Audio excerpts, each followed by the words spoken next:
All right. Good morning, everybody. Hope you're having yourselves a fantastic start to the AM here. Happy Tuesday, right? And welcome back to what should be ultimately probably another really interesting day here inside the market. Obviously, still a lot of geopolitical stuff going on here in the background. Saw kind of like I mean, it's bad to say, but maybe a funny tweet from Trump where he's basically like begging Israel and Iran to not bomb each other. So ceasefire discussions seem to be going well. I think obviously that's still going to probably keep us right in a headline driven market or markets, right, that give us sustained follow through, right? And I mean sustained on like a multi day level when we do actually get then that market setting narrative. Now, I think we have one in place here, right? I think the general narrative that we've established here over the last couple days, we'll say from like Thursday, Friday onward, has been the Israel-Iran conflict. And I think the market is digesting that here relatively well, maybe being more optimistic, right, on a positive outcome to that here. And we're seeing, that enthusiasm get translated right into effectively a breakout attempt here of this rising wedge. So curious to see where momentum shows up here today. And hopefully, right, we can kind of take advantage of the moves like we did there yesterday. And then, kind of get back into shape here and then go from there. Even on something like crude, right? Back to Trump headlines.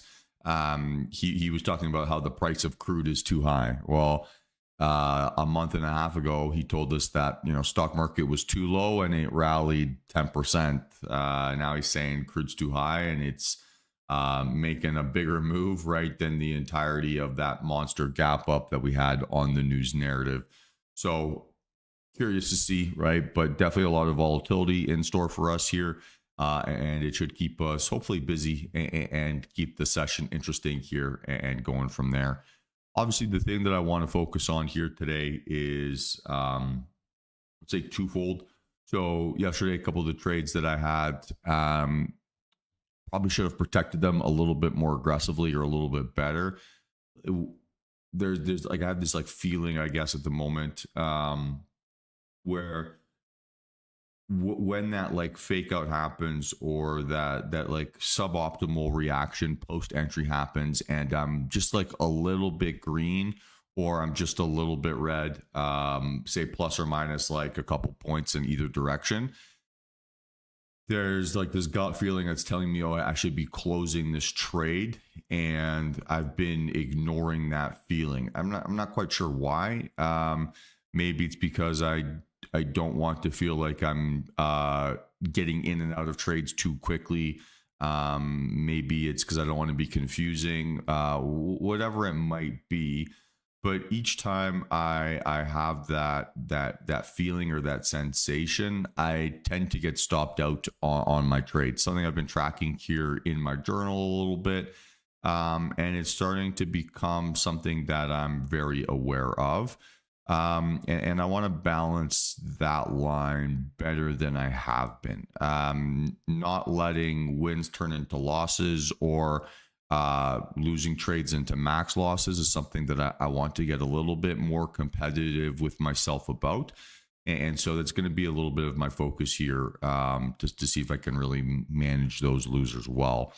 The way that I almost want to look at it, right, is my stop loss that I place on all my trades, right? The low of my confirmation candle or the low of my entry candle or high, right? If I'm bearish, or I kind of want to view that as like my Alamo stop loss or as like my worst case scenario stop loss. And then post entry, right, to basically be maintaining a more aggressive like mental stop loss. So if price action doesn't behave the way that I expect or isn't moving the way that I want to get out, right, to close, to reset, and to potentially try again, I think just like decoupling that ego a little bit is gonna make a big difference and should allow me to really focus on keeping my losing trades even smaller. So always a little bit of that obsession, right? And kind of that focus here. That's really what I want to really prioritize today. Continuing alongside, right, with that dopamine detox that we've been talking about. It's been a good progression here. It's been a good little rebuilding, and now is a good opportunity, right, to start to add new skills and to push and improve and to keep getting just a little bit better. And so that's really what the objective is here for myself in the next couple of days. That pattern obviously became very obvious to me just journaling up my trades, right? Inside the template that I shared with you guys the other day, or the journal template that can be found inside the trading docs tab. Just tracking what was giving me anxiety inside my positions and why, and tracking those emotions has made that pattern very obvious to me. And yeah, I want to keep investigating it and hopefully come up with a solution. So obviously would recommend everyone do the same in their trading. But yeah, for now, let's start mapping things out. Let's figure out what we want to do. It's enough ranting and raving for the morning. And yeah, let's set ourselves up for what should be a really strong trading day. So we got some Powell testimony, right, to Congress here today. We got some 10 a.m. data. We got some Fed speak. So everything looks like pretty normal or pretty basic. I wouldn't say there's anything crazy there that's going to slow me down tremendously. Same thing like yesterday, though. I'm going to be out of any positions around market data events. So if I do get a trade here in that first 30 minutes, I will be closing it by 10 a.m. All right. What's the count here on ES? Let's start there. And yeah, let's figure it out. Hopefully everyone's having a great start to the AM.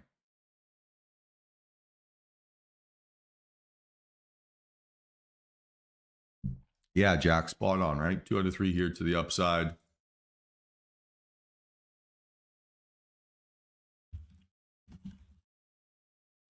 And today, right, or sorry, without volume, today we're already a little bit extended from a price action perspective, right? Implied volatility here today is about 1%. Again, the VIX doesn't seem to be matching my perception of the geopolitical stuff. So that, maybe a good time to start buying some cheap insurance. But it's an implied range of about 1% here, right? And we are 1.14% here to the good. So you'd probably want to see a lot of volume showing up here today at the open, right, to indicate some sort of momentum. But kind of just like yesterday when we wanted to only be able to kind of like trade that squeeze type price action, I think that's what we're looking for here to the upside as well. So if we're going to be trading that like breakout continuation type narrative, especially when price action is already extended and maybe the vast majority of the move here has happened overnight, we're going to want to see basically some sort of aggressive bearish failure to indicate that there's no like upper resistance, right, besides just the number of participants. So yesterday, the way that we accomplished that, right, was by waiting for the initial opening range to be established. Yesterday's opening ranges were very large, right? It was like 100 points on NQ and something like 13 or 14 points on ES. And then when we made higher highs above basically those big sell-off ranges or those big selling opens, that gave us that kind of squeeze mode action that we were able to take advantage of for the rest of the morning. So I'm going to want to wait to see something similar here again today, right? Almost have that like bearish capitulation type price action, right, before we get too aggressive. And that would make life a lot easier. Now, to the downside, I do have a thesis here, right? I am able to play like kind of fake outs or rejections, especially back down towards psychological levels. So if I could get that fake out off of like 6150 and then break down, right? So like a fake out higher high. Yeah, exactly, Eric. Yeah. So I mean, Trump was begging them not to bomb each other. So it's a little bit yeah, a little bit delicate, let's put it that way. So we'll call this 6110 as our starting point here to the downside, and then we'll go 6100, 1690, 6080, 6070, 6060, 6050. And then to the upside here, we're targeting a move up towards 6150. We're at 6120 here pre-market, so we'll do 6150 and beyond. And important to note here, right, is that we can play a breakout towards the fake out zone, but if we're going to be playing extension moves or kind of like secondary breakouts, we want to make sure that the area, or like we've broken out and used the pre-market high as our area of support. And okay, we'll go to 6,200. So plenty of space there, right? If we can get it, and then let's go from there. Make sense? Hey, good morning, Ian. All right, NQ, how do we feel? Similar, not so similar?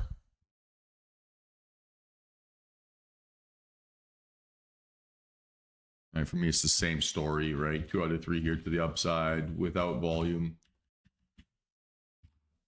And yeah, same thing, right? We're implied move here today of about 1%. And we're at what, 1.5% here already. So maybe the path of least resistance is chop to consolidation. And again, right, we want to see the squeeze mode type price action. We're at 22,300 here pre-market, and we're so close to all-time highs. This is awesome. So 22.4 is all-time highs.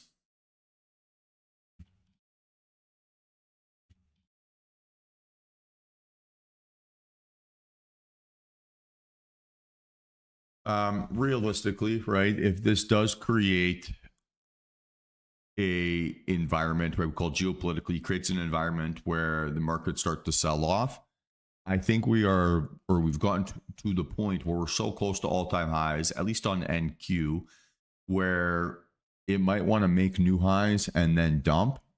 I don't think that would be a particularly surprising scenario. But yeah, we're so close to it now. I would think that it behaves like a magnet, and a failed move through that area could get rid of enough of the participants here to the upside. That would really open up a pretty aggressive selling opportunity. Now, I think it's a little bit prematurely for us to jump to that conclusion here quite yet, but definitely something to be concerned about or be thinking about here as we're kind of pushing towards new highs, right? So there's still, I think, reasons to be cautious or reasons to be pessimistic. But obviously, price dictates all, right? So what I think price action was to do based on a news headline doesn't have to be what price action does.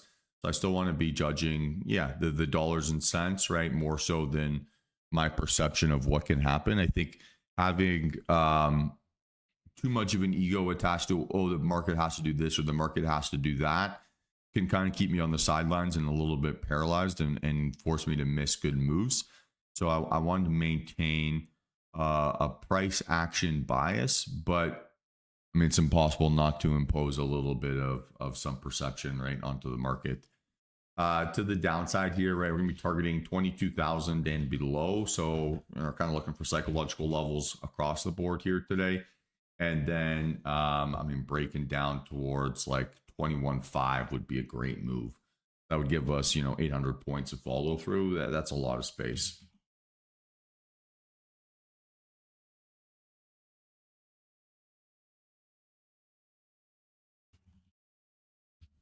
All right. And then the old CL again, right? Kind of telling us the opposite narrative here of the indexes. So inversely correlated here at the moment. This is a textbook 3 for 3 here to the downside. We're going to say Trump tweet driven, right? He was saying that price action is too high. Does mean that I don't have any bull case here today. This is a bearish only environment.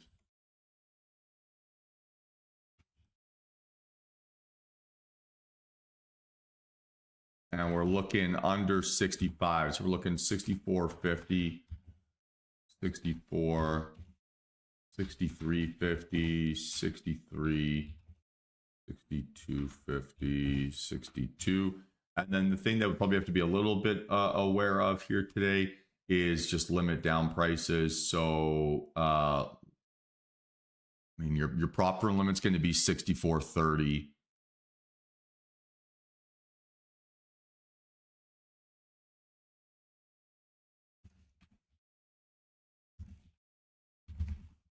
So you're going to see a limit down event right at 5% down. So we're pretty much at that target right now. So again, maybe crude becomes a little bit more untradeable unless we get a high conviction type story. So this is a 1 for 3 here to the downside.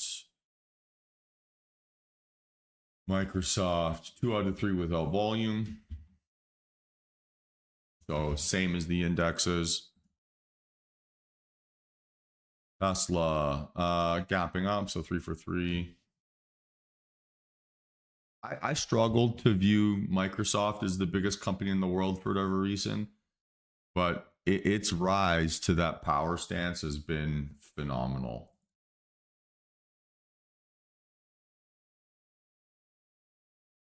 Just always maybe stubbornly really picture Apple still being the biggest company in the world.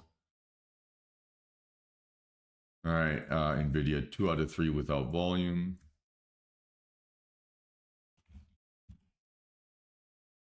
Okay, AMD 1 for 3, but kind of high volume indecision.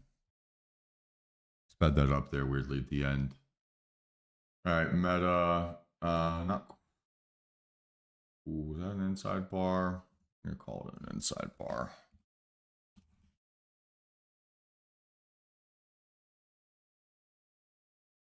Netflix. So again, without volume.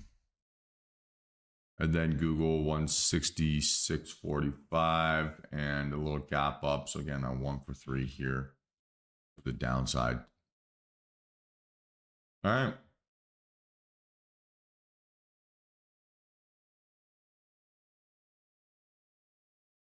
So we're off. How's it been feeling this morning?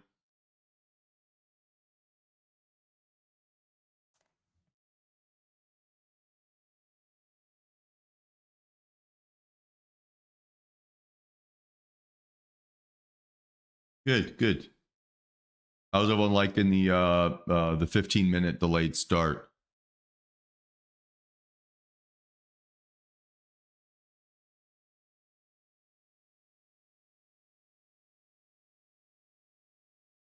Good, yeah. I like the extra 15 minutes, Kiki. I feel just a little bit more alive. Hey, Lila, what time did you join the stream today?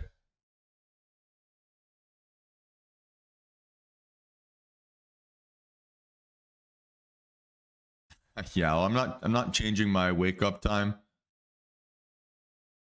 but it just doesn't force me to slow me down here just a little bit. It gives me an extra few minutes for the coffee to kick in. That's quite nice.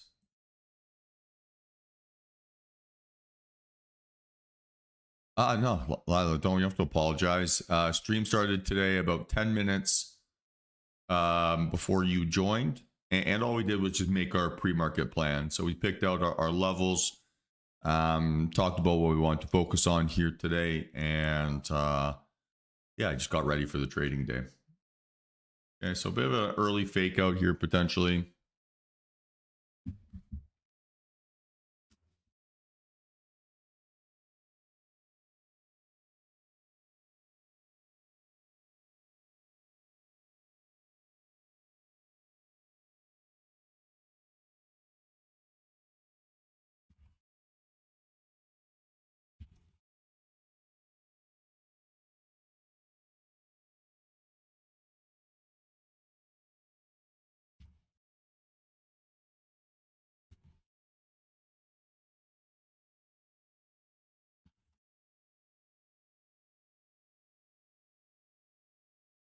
So SPY long setup is just the name of my chart.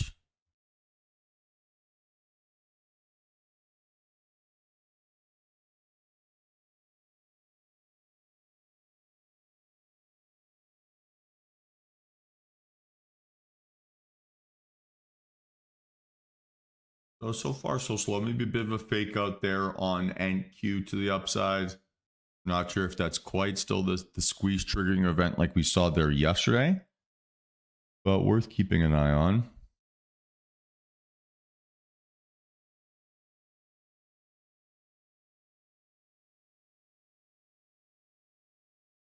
I mean, it's right above that psych level of that 300, right? Those round numbers.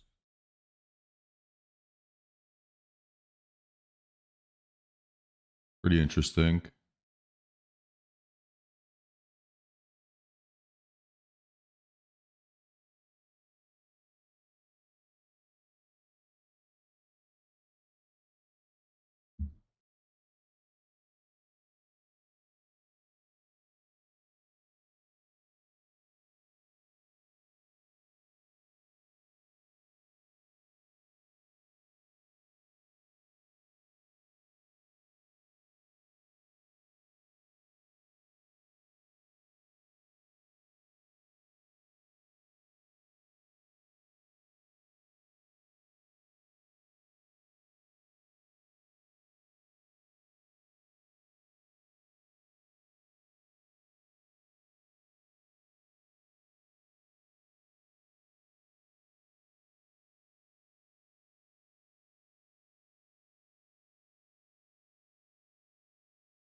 No trades here yet. Nothing's come close. We got a little bit of time to wait here this morning, I think. It's a big gap up market, right? On we'll call it kind of like a sandcastle level of foundation, right? And so I think the market's going to spend a little bit of time digesting here today, but before it kind of figures out what it wants to do. And then just with the size of the overnight action, maybe the most likely outcome here today is a day of consolidation or kind of like a relatively slow, kind of grindy day. So it's going to pay us to be patient here this morning. I don't think it's going to pay us to be particularly aggressive.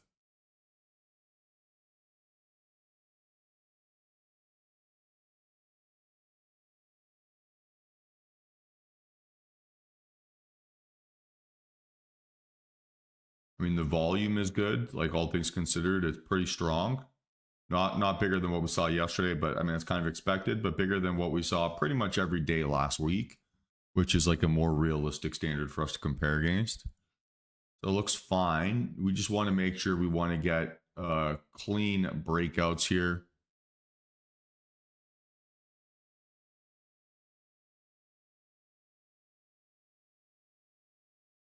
And again, there's a very there's no rush. Like we shouldn't have to feel a rush today to place a decision. I don't think that's the mindset we want to be bringing in.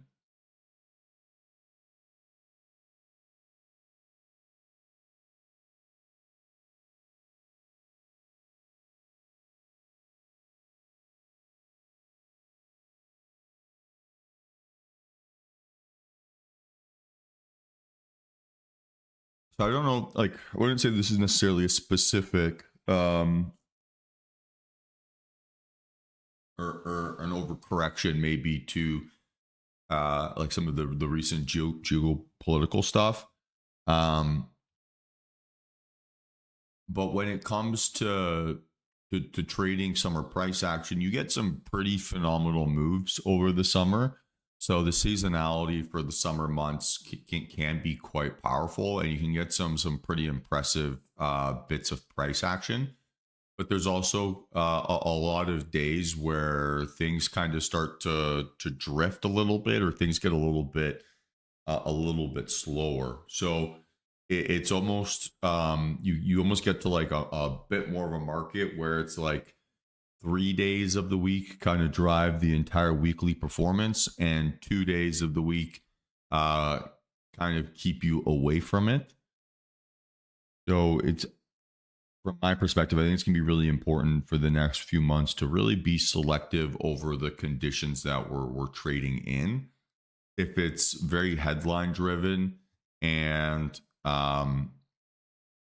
yeah, we continue to get like social media updates on conflicts in the Middle East. I think that that's a level of unprecedented that the market hasn't experienced in a while. And so just picking and choosing when we choose to engage, I think that's going to be like an edge in itself to a certain extent. Now, I don't expect myself to like cut my total number of trades by 10. That's not the reality here. I still think it'll be a busy period, but it'll be busy in chunks, and then I think quiet in between.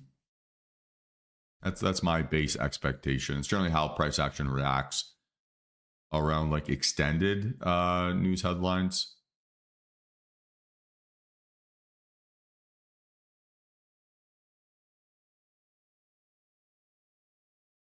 Why would trading view be preventing you? What's the error you're getting?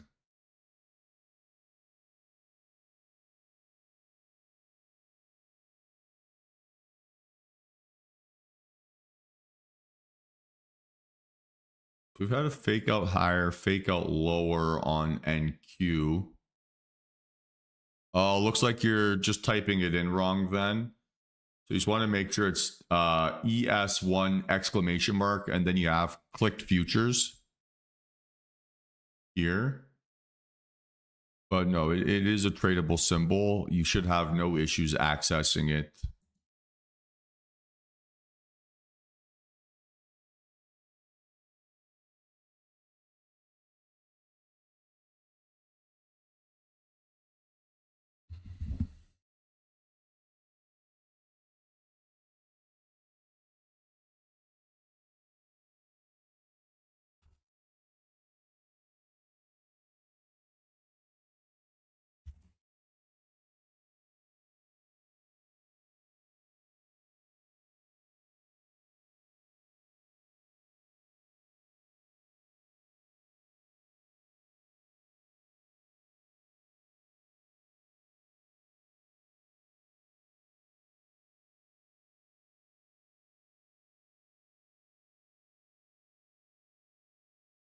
Okay, well, there might be some broker-based restrictions for you to do or for you to have.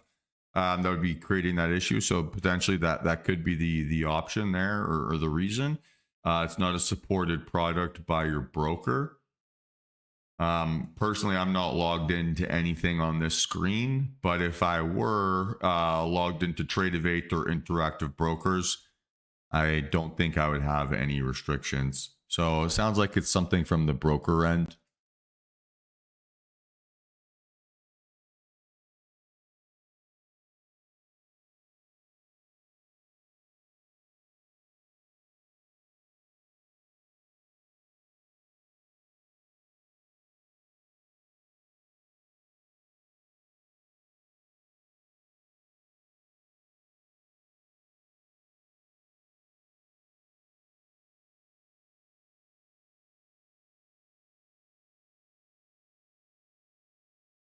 I think if we're looking at this price action here so far, it's kind of a little bit less dramatic, right, than what we saw there yesterday, for lack of a better term.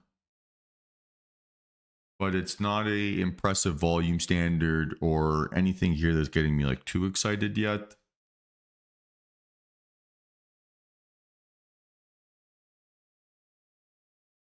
So I still have to wait. Still have to wait.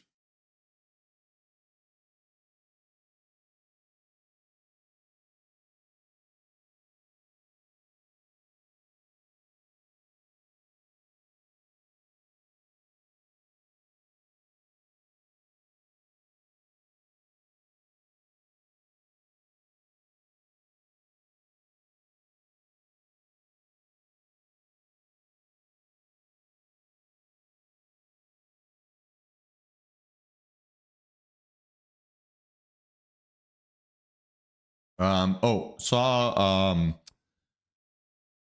Uh,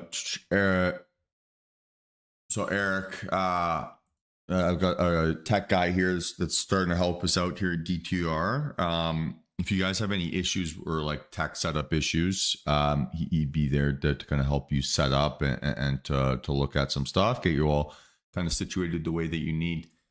He was doing a little bit of research for us yesterday about TopStep and their Trade Evade account issues.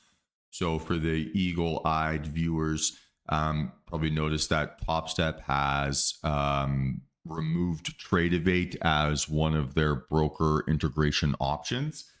All that appears to be here in the short term is that they're just doing some like platform maintenance, and they've had some glitches they're trying to fix. Once those are sorted out, TopStep should be back to normal and yeah, kind of firing on all cylinders again. I don't know if anyone else has any other information, but that's the most recent update I was able to find.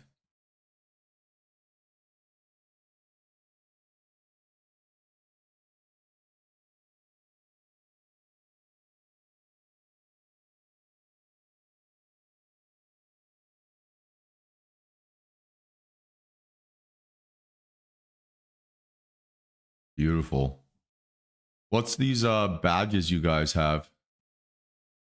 Hey, Karina, if you can't view it, you can still watch it on YouTube. It'll be this exact same stream. So you have the backup link available to you there.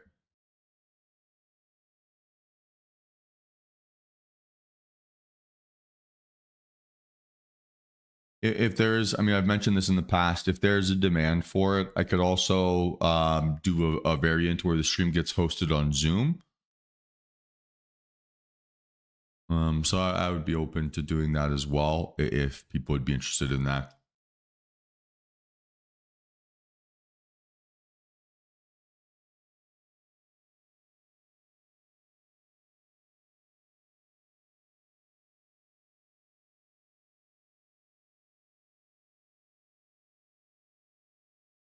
And we're looking for big volume. We might have to get some DTR badges then, right? I would say I probably trade NQ most often. I like its volatility. That's probably why, truth be told.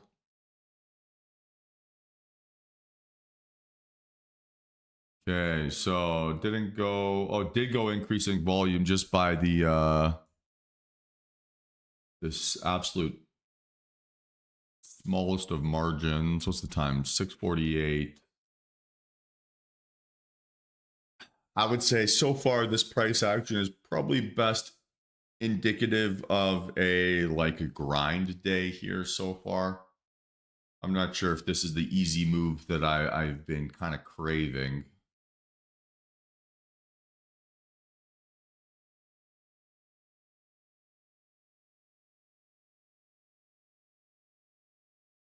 What I'm thinking about here, or trying to figure out in my head, is basically how to manage mental capital if this trade takes a little bit longer than I expect, or ends up being kind of like that grind mode type price action.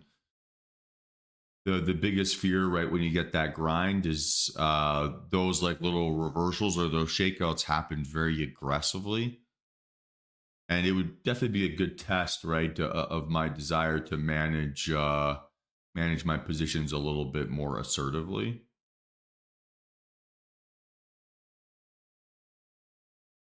But base assumption is really challenging.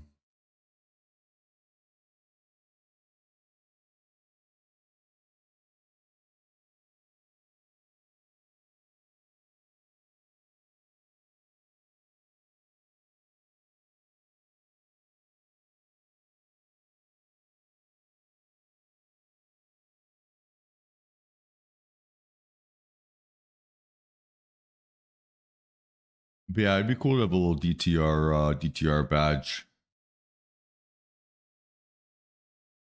And yeah, good decision here on ES or sorry, on NQ. Not enough volume to be super enthusiastic about this.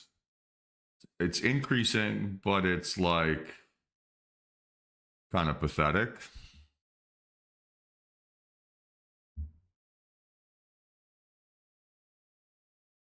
Yeah, I agree. Prop firms are tools. They are not. I don't think they should be viewed besides that. Yeah, Logan, absolutely. I used to have DTR dad caps. There might be a few souls around who still have theirs. This would have been 3 or 4 years ago now.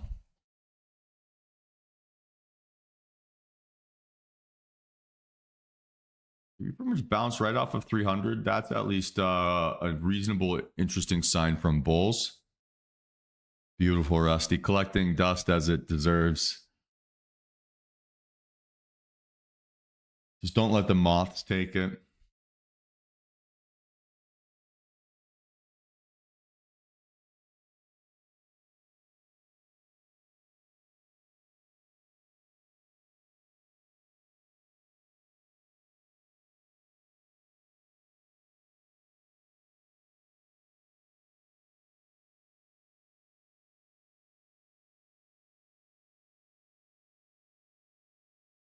At least crude is at a range where if we got a fake out here to the upside, we could start to play it a little bit lower.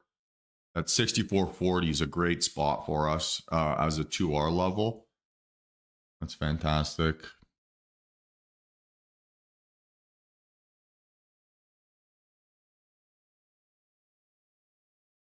But yeah, very slow open here.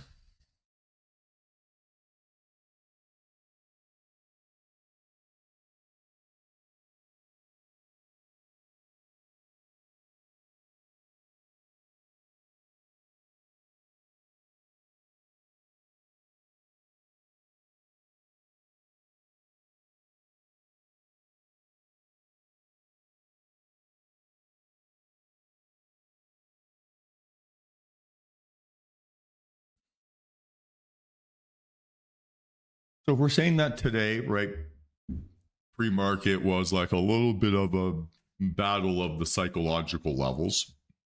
How would we say NQ reacted to the 300 breakout?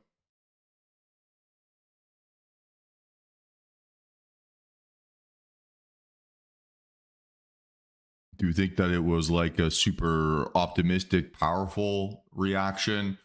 Or was it kind of like a consolidation, a catch your breath, a get stuck move so far? Yeah, sideways. Yeah, absolutely. So very far from, I think, being like really nice tradable conditions here so far. Honestly, this is probably more the day that I expected for us to get yesterday. Yesterday, I don't know if I expected pre-market as much of the squeeze type move that we got. I kind of expected it to be more like this. So I don't know, maybe it's 1 day delayed.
Yeah, it definitely feels like it's been the slowest of starts, right? It's been the absolute slowest of starts.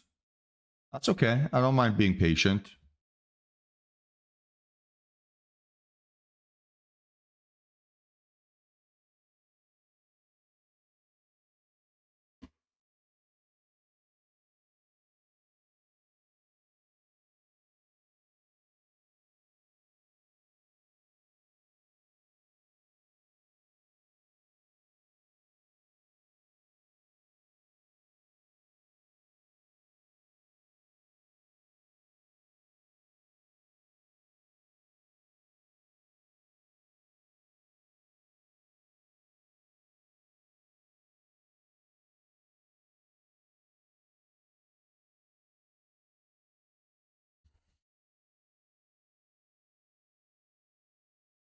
Hey, Tony, great to see you in here, man.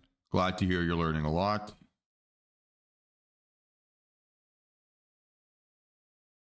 Hopefully, we'll get a trade or two here, but so far, so slow. This NQ, these, I don't know where I set these alerts,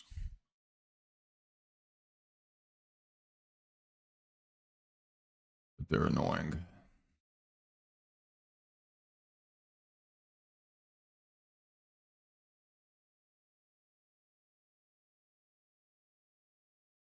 I mean, the daily range here so far isn't even close to what we had there yesterday at the open. Like yesterday's opening range was 20% more on the 3 min, double on the 5. So very, very slow price action here so far. ES maybe giving us the most dramatic variant of a red to, or sorry, green to red.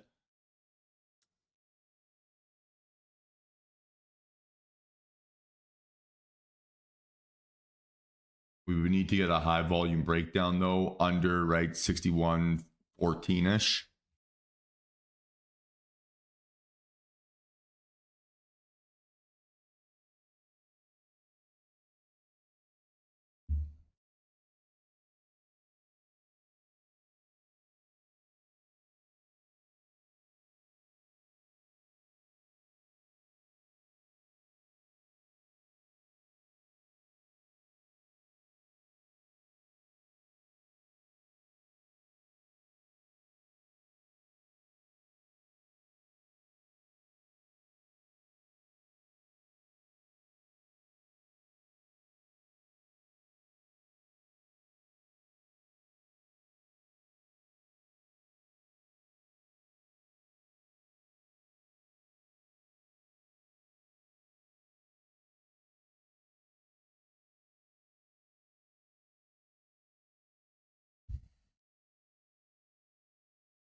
All right, so we're looking for here, right? Can we get that high volume breakdown through lows?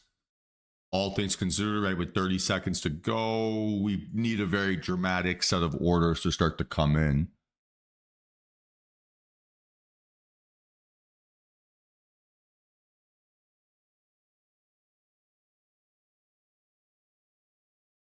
Everything is suck. Like, Apple's dying. Huh.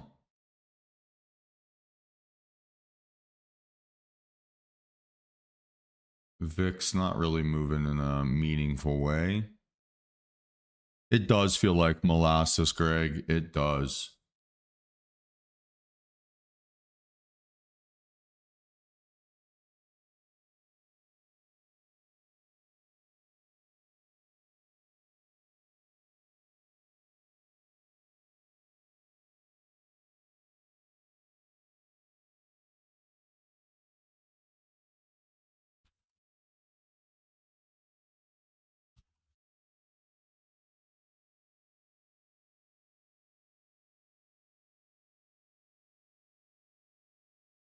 So now it looks like a fake out lower. Kind of like the most bullshit reaction. Yeah, you'd want to see, Leo, you'd want to see it break and hold through these areas, right? Because you have examples of a fake out higher and a fake out lower. So that 614, kind of like you're describing, you'd want to see a breakout through that range on a different volume standard that you've seen so far here today. So in kind of choppy, slow conditions like we're getting here right now, you're going to get a lot of fake out type moves, and you're going to get a lot of honestly slow price action. So you'd want to make sure that if you're going to be playing a breakout from the range or a breakout from that consolidation, that the volume that's supporting your move is a different story or feels different than what you've seen here so far today. So you'd want to give yourself just a little bit of extra time. It's definitely the types of conditions where it's better to be a little bit late to a move here today than it is to be a little bit early.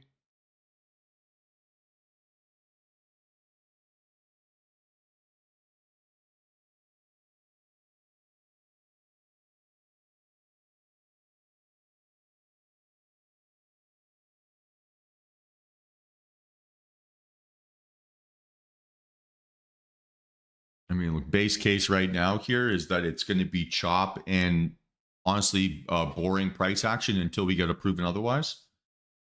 So we got some work to do here.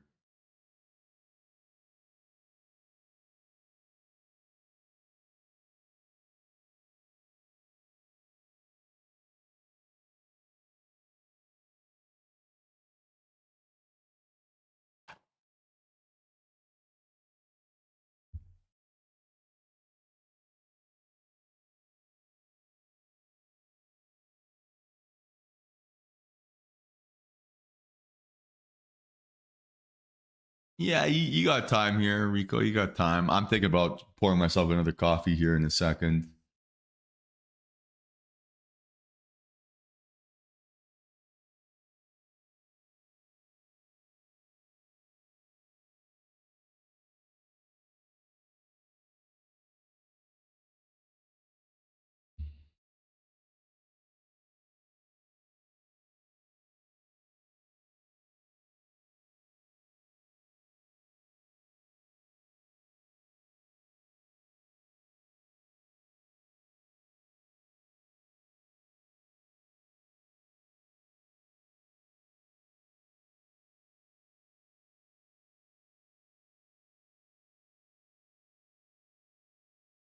Oh, I'm looking everywhere, right? So right now I'm watching ES because this is the most likely or the most probable here at the moment. And Q I've been watching because it was kind of consolidating above that 300 there for the vast majority of time. But yeah, at the moment there, JSL's watching ES.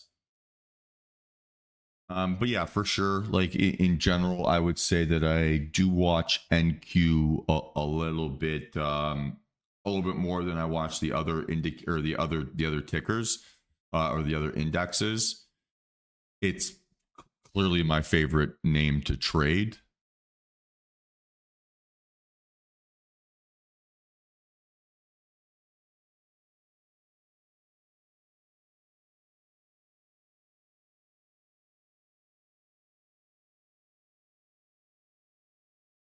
We're starting to maybe get a little bit of volume building here, but it's still nothing impressive. Like it's impressive indecision. Kind of my least favorite term.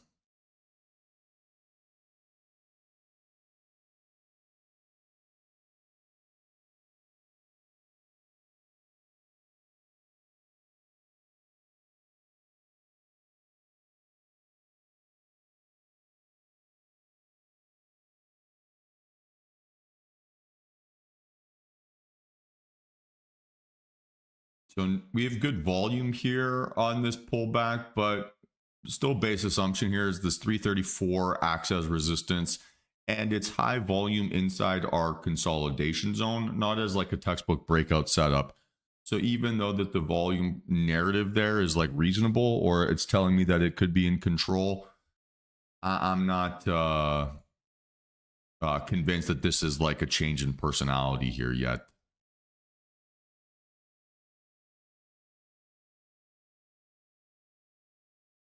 I mean, price action's about as quiet as those B2 bombers are. Undetectable by radar. So as far as we can tell, nothing is going on here yet.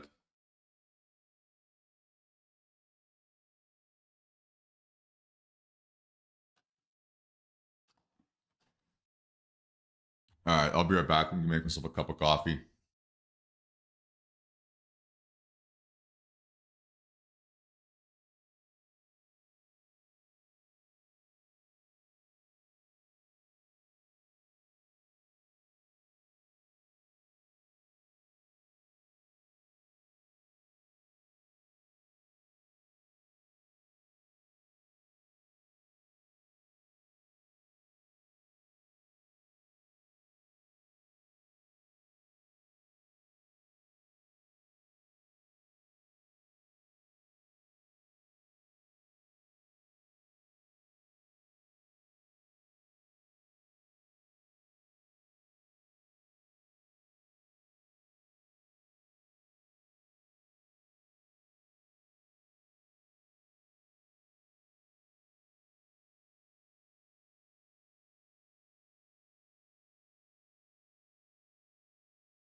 All right, I'm back. And price has moved 2 points. Unbelievable. Well, I'm glad we were busy yesterday.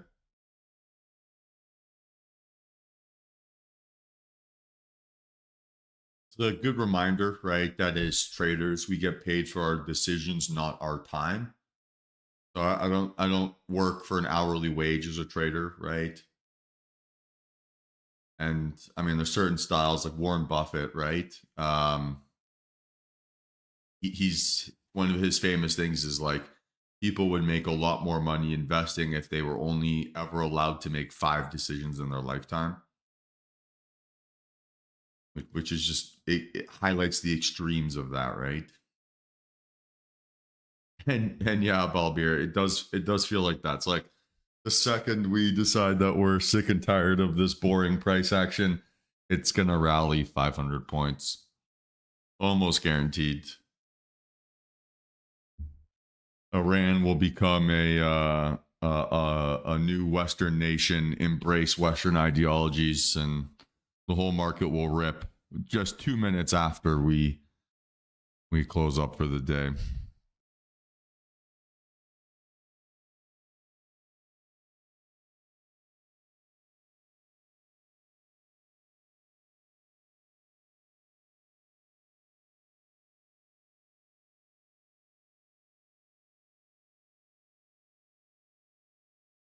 Okay, this is some sort of reaction here. Something. Still not a breakdown setup. Not a strong enough candle shape on the 3 min, so let's even get it on the 5. Yeah, it's getting closer, but it's still a little fake out under that key spot you're talking about, Leo, right? And then instantly back up above. Generally not a very healthy reaction if you're indicating, right, trending PA.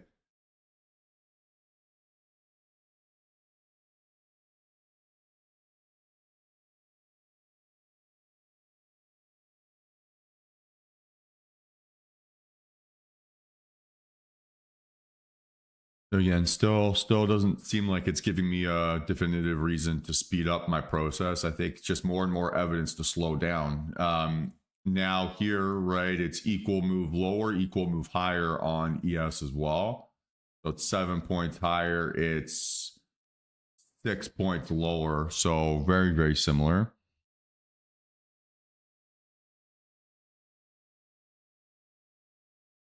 I was talking to a trader about the like equal move lower, equal move higher thing.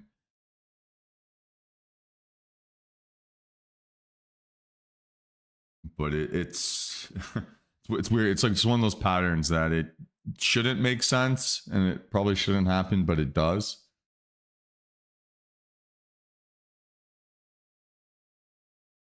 The other thing I was uh been reading a book, a Leo, the Leo Melamed story, who's like, um, effectively one of the like founding fathers of like modern futures trading.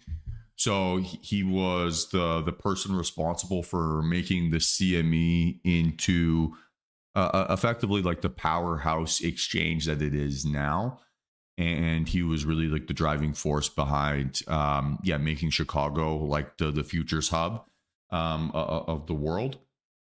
And what he talked about, I haven't necessarily quite noticed this here yet, but in his book, and maybe it was like a bit of an in passing comment, but he talks about how ES moves in 10-point handles and NQ moves in 60-point handles.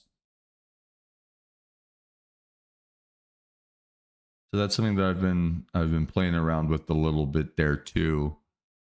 Right now, our base assumption is NQ kind of goes about 100-point handles at a time. Maybe 60 is a little bit more reasonable or more realistic.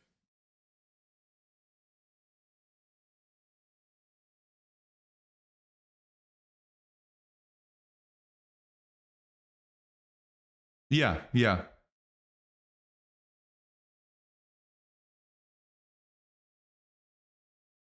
So it's kind of the other way around. QQQ is the ETF of the exchange, right? Of the exchange future.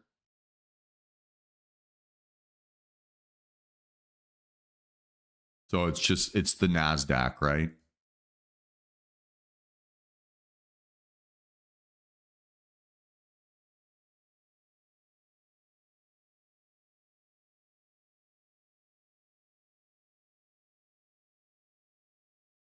Okay. Still kind of a pathetic fix.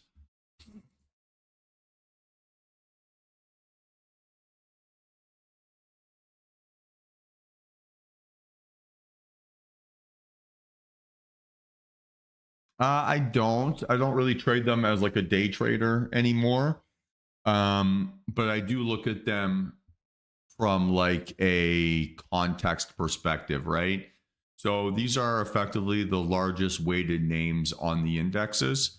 So I just want to make sure that they're kind of behaving in a consistent way and telling me a similar story to the index. So basically, the more consistent the story is across the board, easier it is for me to get clean and smooth follow through.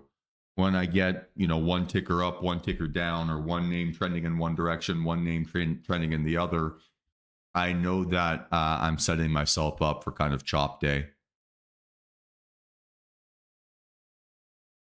Yeah, well, we talked about waiting for it to close and hold under, right? So I probably would have waited for that, Leo. I'm not sure what the value was of just chasing a breakdown under. But yeah, we're looking for confluence. That's a great way of describing it, Jerry. Yeah, spot on.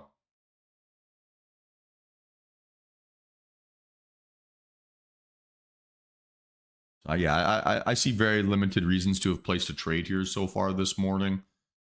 It's been pretty crappy price action on everything that we look at. So I'm pretty chill just being on hands here for now.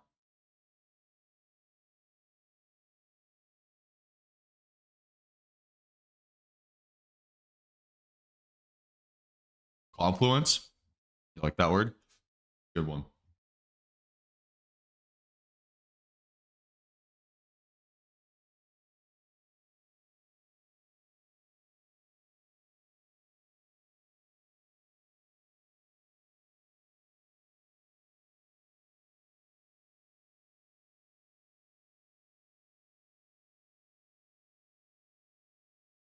I think divergence is a lot of fun too.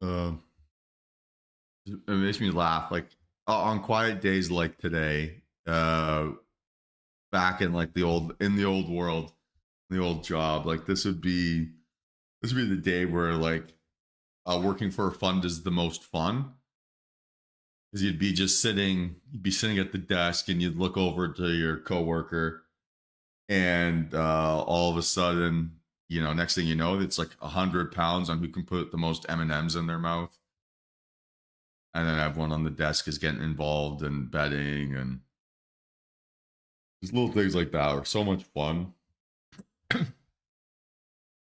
That's the stuff you miss about working institutionally.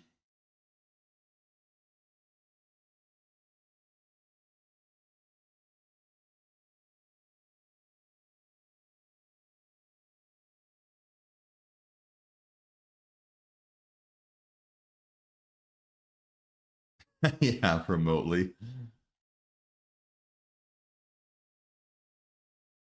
I mean, that's on the tame side of things. But that would be, I mean, the general the general element. Oh, it's a quiet day in the office. Let's do some gambling. Good times.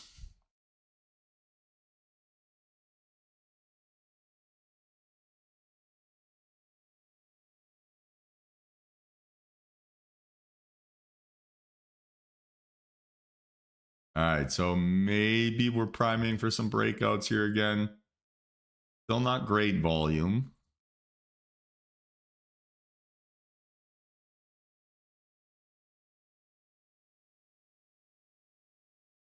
It was oftentimes, Jerry. There was a lot of anxiety and a lot of stress. The thing that was the worst about that job, the actual like work environment was great. The like you were never too stressed out in the office. That was fine. But it was once you left the office, we had a rule where if the fund CEO or the owner of the fund, if he emailed you, you had to respond within 30 minutes, regardless of when he emailed you. So if he emailed you at 2 o'clock in the morning, you still had to wake up, respond, and then like go back to bed. And Peter, bless the guy, you know, he was worth I think he was worth 11 billion at the time. You know, he had multiple private jets. He'd be flying around all over the place. He'd be living his bougie lifestyle. So one day he'd be emailing you from Singapore. One day he'd be emailing you from New York. One day he'd be emailing you from London. And so, yeah, you had to be always like super paranoid and panicky that you were going to miss his email.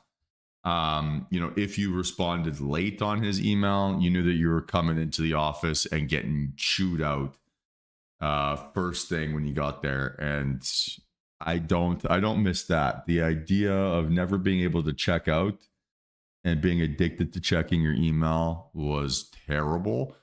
And setting up private alerts or private like notifications just for his emails was terrible.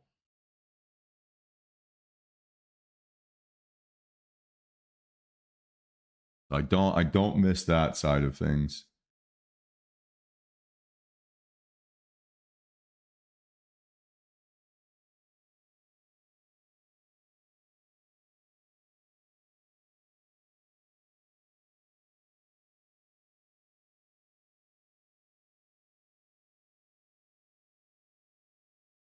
Oh no, it would ruin your night, Jerry, for sure. Like I track my sleep pretty aggressively, something I'm very into. And when I was working there, I'd be getting like 4.5 to 5 hours a night of sleep on average.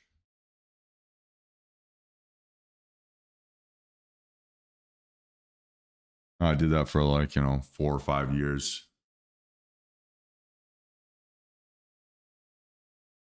Almost volume wise that we need. Almost.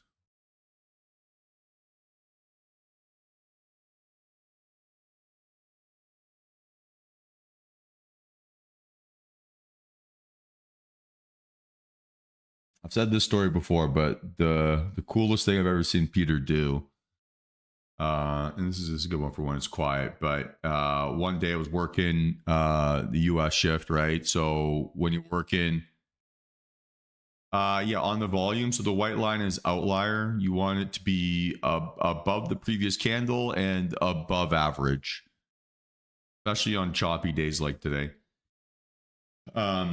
So he was working US shift, right? When I was working in the UK, trading US hours meant that you'd be trading from like 2:30 to 9:30, right? Something like that in the evening. And you'd get into the office for like 10, something like that, and you'd be out of the office by like 10. So a pretty long day, all things considered. But I remember one relatively quiet day. I was about maybe, I don't know, 6, maybe 7 months into my trading journey with these guys, with Aaron. And Peter calls up the desk, and he's sitting at the airport, and he's like, okay, I've been waiting too long to get my jet refueled. You guys need to buy me some jet fuel oil. So start doing some research, start searching up, okay, how do I get physically delivered jet fuel contracts? How do I get this delivered to his place in Guernsey? I'll try and figure all these things. Like, I've never done any of these scenarios. It's like I'm speaking Chinese to the broker who's trying to help me figure it out, all this kind of stuff. And I've been doing it for about, trying to figure it out for like 25, 30 minutes. Get a phone call again, and it's Peter. And he's like, hey, don't worry about buying me the jet fuel. I've bought the refilling company at the airport. So in the 30 minutes that I was trying to like buy him on the internet some jet fuel oil, he bought the company at the airport, got his plane fully refilled, and then was ready to take off again. So that's a whole nother element of like FU money that I've never experienced before. And that's the biggest flex I've ever seen anyone do. So I think about that a lot. All right, how do you get the outlier volume? It's just the volume MA setting here on your volume. Just want to make sure that that's ticked, and then I've just set that as a custom color to be white. Yeah. And all cash offer, I'm sure, to be done that quickly. Yeah, that was crazy.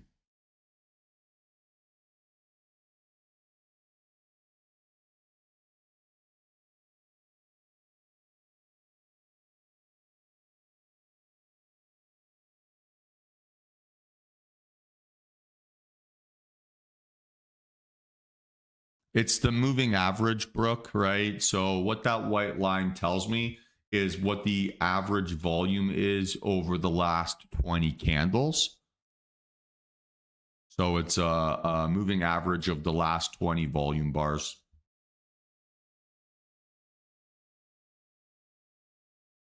So the last 25-minute periods, or the last 23-minute periods, or the last 21-day periods, whatever time frame you're on. If you double click your volume indicator, it'll be under style and then volume MA.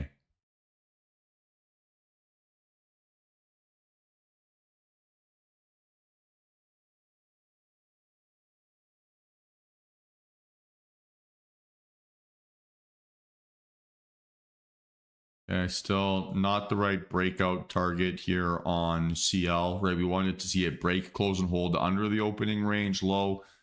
Didn't quite do that, so we need to pass on that burden of confirmation. On the 5-min, we have it. Our prop firm limit would be 64.30. Maybe this could be tradable.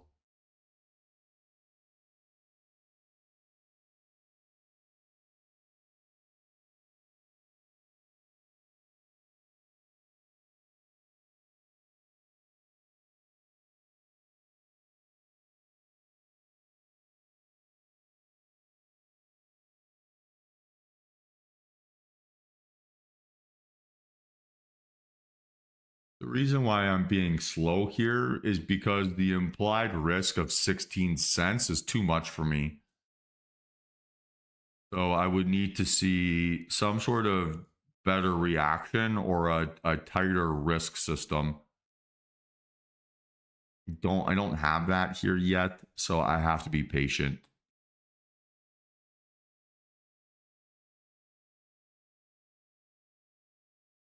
Like to a certain extent, I feel as if a 16-cent fake out maybe is an easier move than a 16-cent breakdown. I think that's kind of subconsciously what I'm seeing or feeling from price action.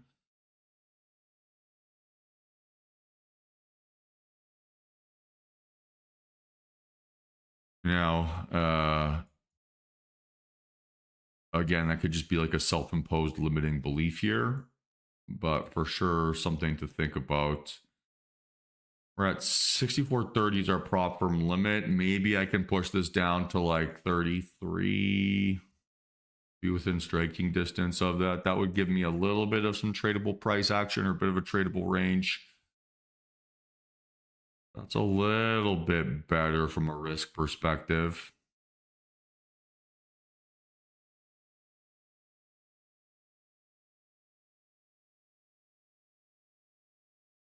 So stop loss would have to be 64.89. Reference price would be 64.80.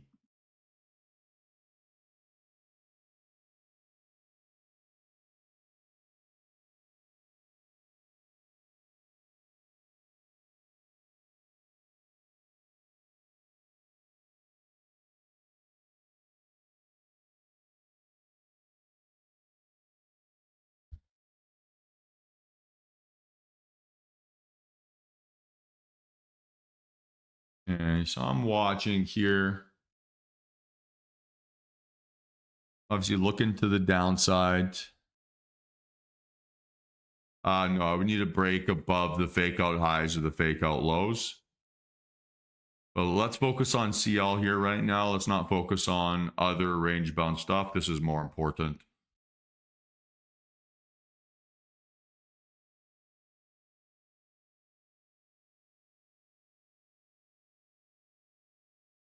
It's a good defense.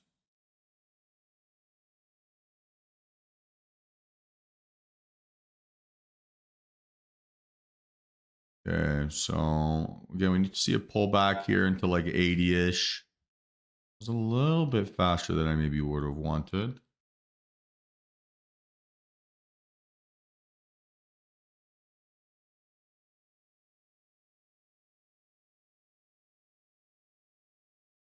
You know, 40 seconds left on this candle. It keeps rejecting very aggressively.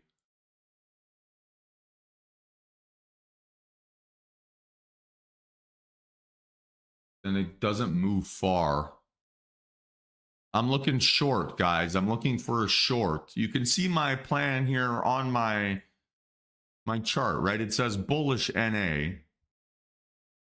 I don't know how else it could be clearer than that. I'm looking for a short. Red line stop loss, white line profit target. Gotta be focused here, team. Come on.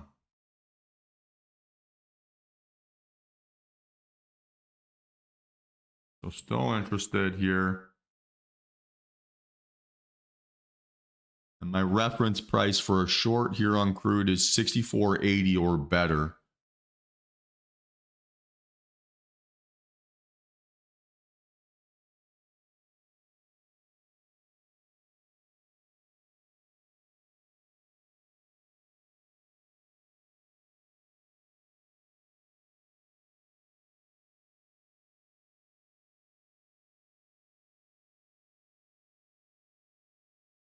Hey guys, so I am in 64.81 short, 5 contracts, stop loss 64.89.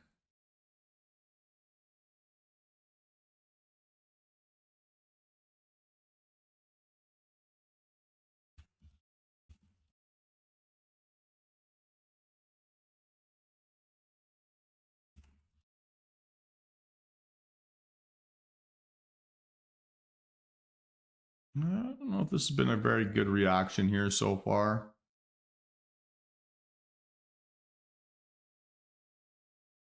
Got to start flushing pretty quick.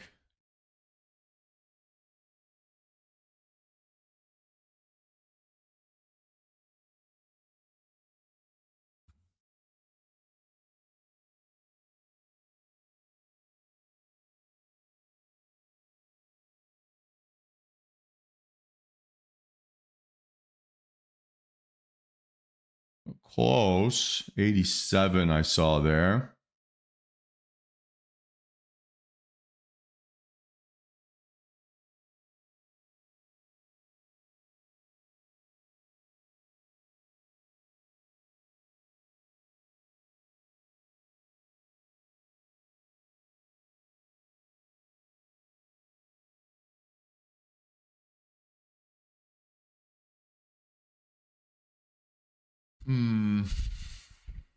Oh, I just got stopped out.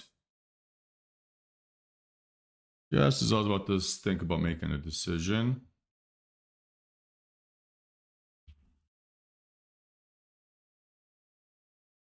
That was for minus 400.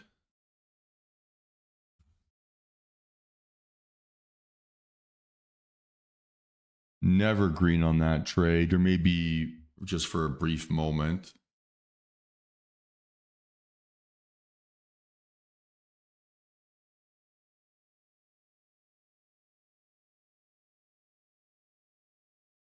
Also potentially setting up there for the pullback technique.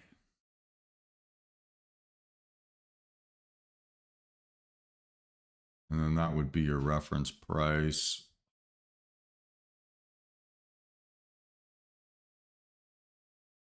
Am I early or am I wrong?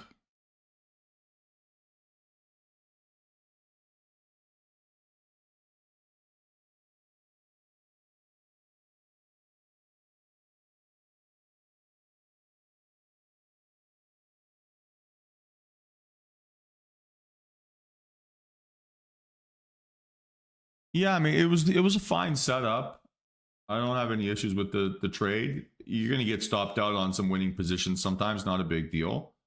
So solid confirmation, high vol breakdown.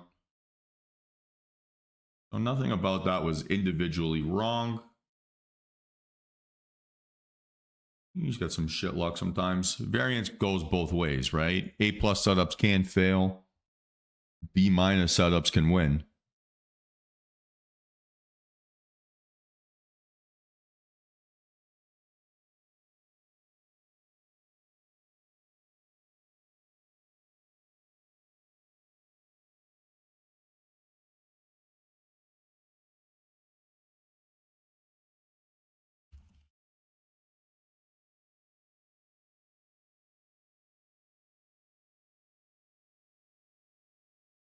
I mean, dude, the stop loss was a very, very long time ago here now, right? The stop loss was at 64.89. Price is now 16 cents higher than that. That's twice as large as the stop loss originally was. I think that's terrible risk management.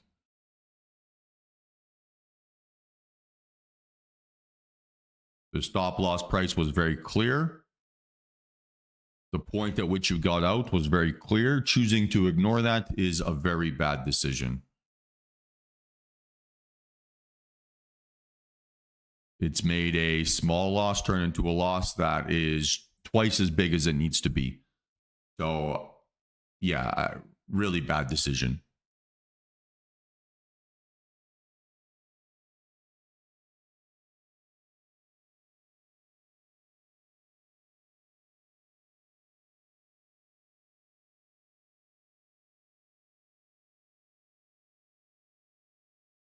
Team trading is about the best loser winning, right? It's not about being correct on every single decision. That's not the reality. It's not how things work. So if we're setting ourselves up where we have to be correct on each individual decision, it's going to work really, really well until it doesn't, and then we're going to lose everything. So don't be that all or nothing trader. It is not sustainable.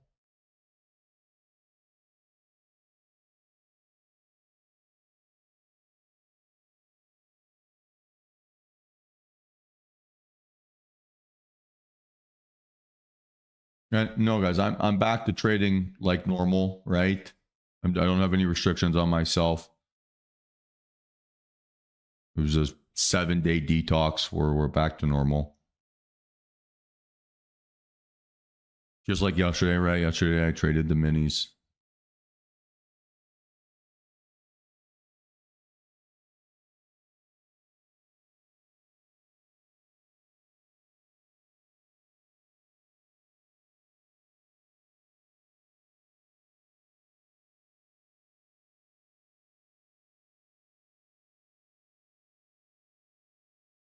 Well, it's just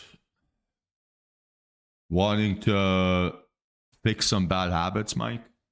Right? So you notice some things that you're doing that are maybe making you some money, but they're not long term successful.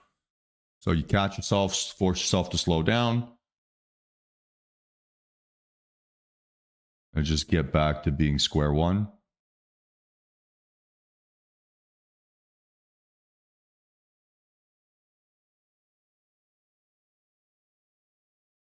But yeah, guys, if our stop loss says 64.89 and then we're closing that trade at 65.30, you are not setting yourself up to be a winning trader. You're setting yourself up to blow up and to lose all your money. Please don't be that trader.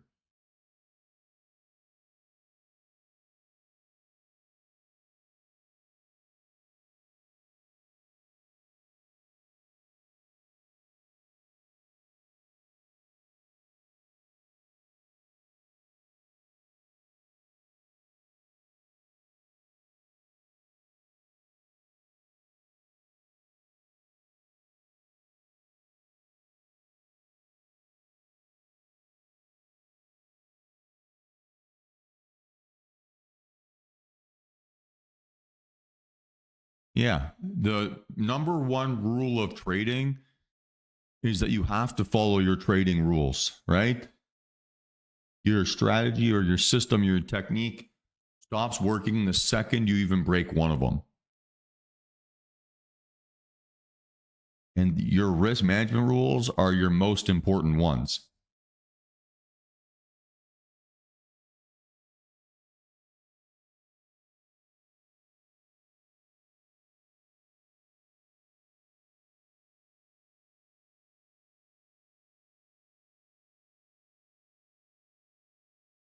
Yeah, not much action here at all.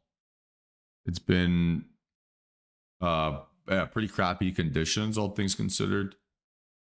I think that CL trade was worth the risk, but honestly, kind of shit luck with it.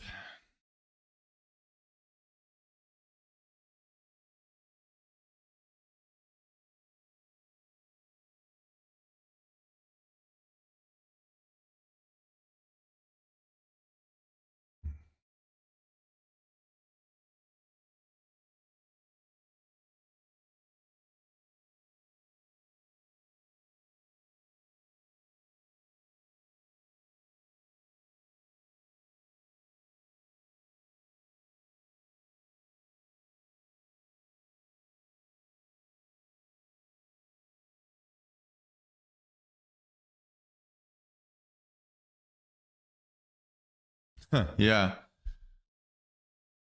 Well, the metaphor that was always taught to me, JS, right, was that like you want to trade, you want to be trading waves, right? So market moves come in waves, and you don't need to catch the very top or the very bottom. You want to be catching the middle of it.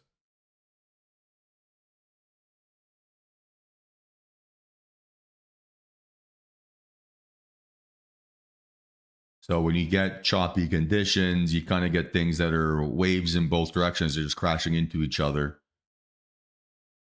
and there's no glory to be found.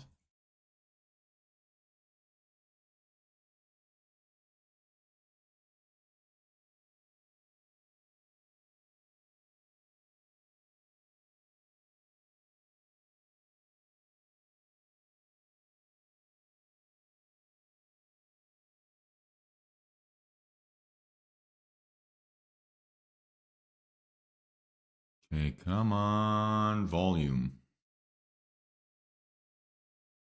What we're looking for here, right, is the breakout above basically that 333 area, previous high a day.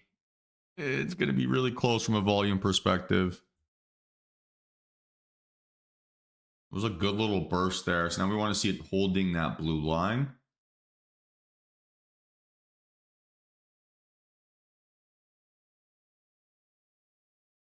Oh man, this is going to be close.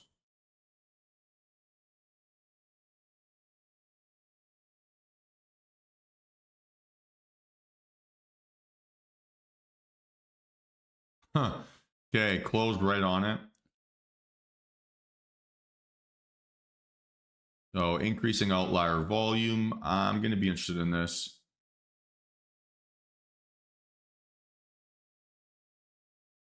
So let's let this thing settle in just for a second. And then see where you can find that support. Get rid of this for now. And let's see where this thing finds support. And I'm watching NQ here.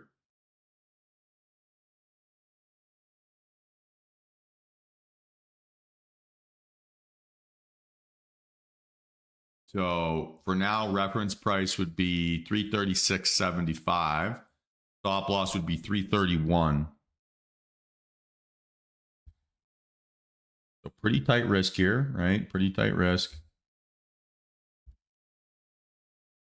It's a good thing. So I can go like 3 contracts here. I'm just being patient, patient, patient, patient.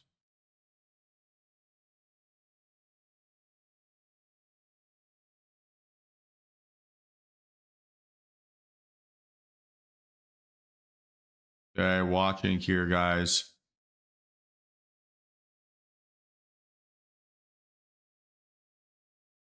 Come on.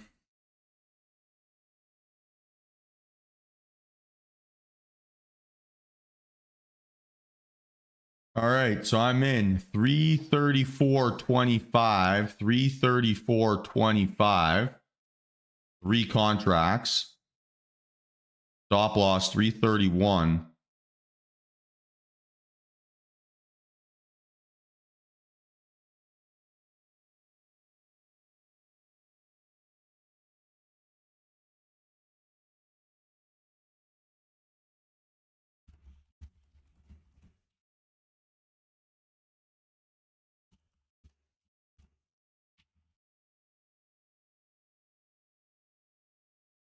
Okay, we want to see that breakout above 40.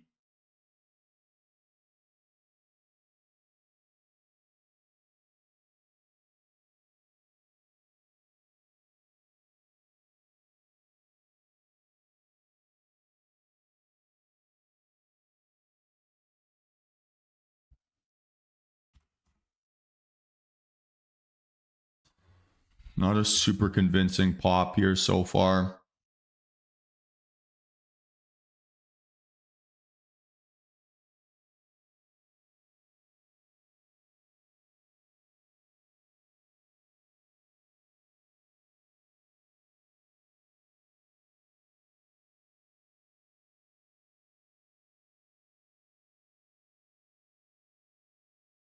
Come on, give me that pop. Over 40, give me a nice breakout here.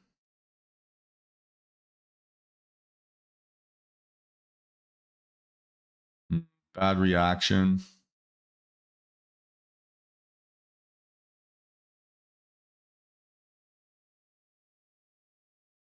Okay, I'm going to look for an exit here, team.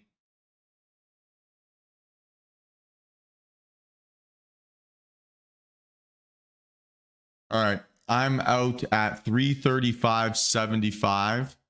335.75.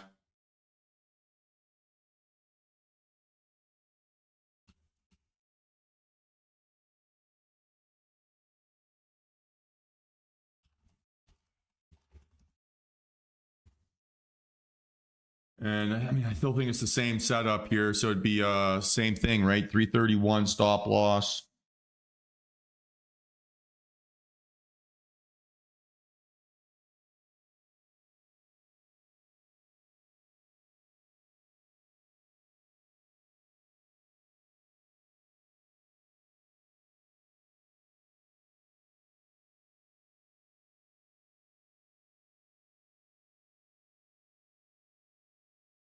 Okay, watch.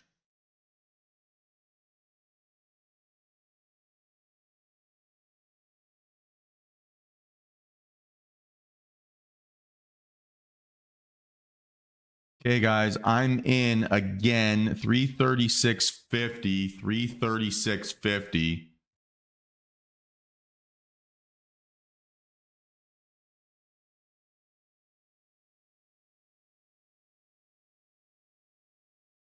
Okay, took the stop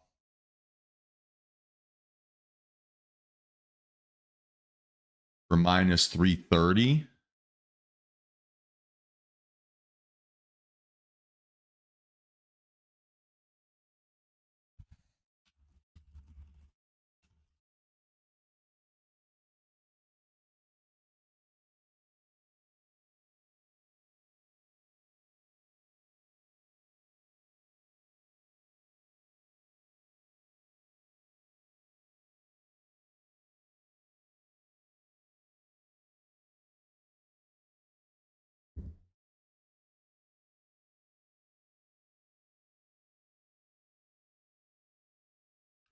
Still feel a little bit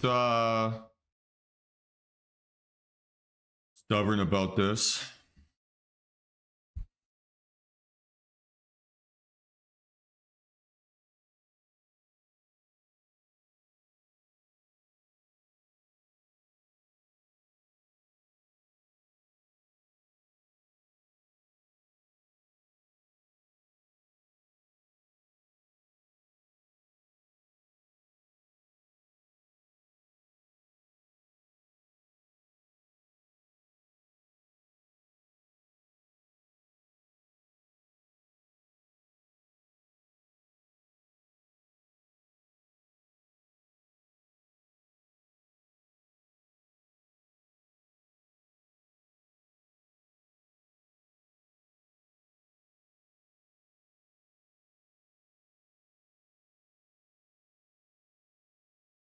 Okay, so still watching. Your stop loss would be 328.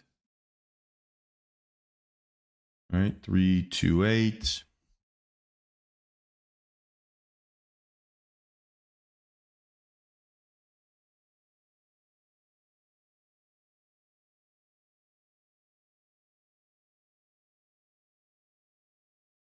Too fast. Be patient here. Still in striking distance. 323.50 would have to be the stop. Go 323. Just keep the math simple.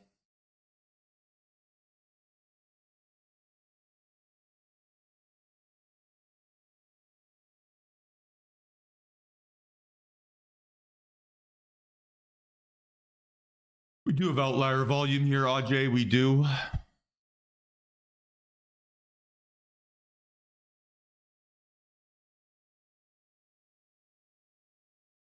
So, yes, we do have outlier volume, mate.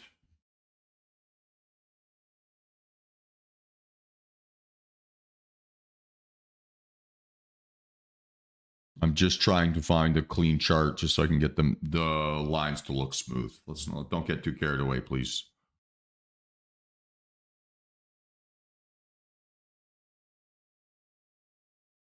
All right, so still looking 323 here.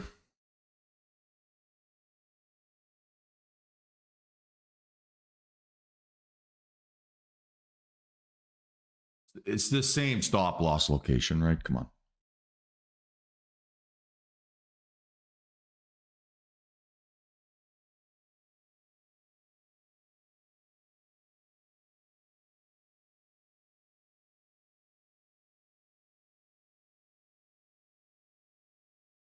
Okay, no entry here.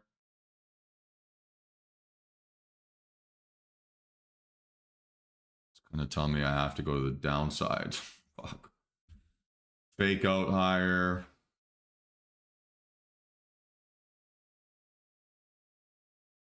Target would be low of day. Stop would be 328 for now.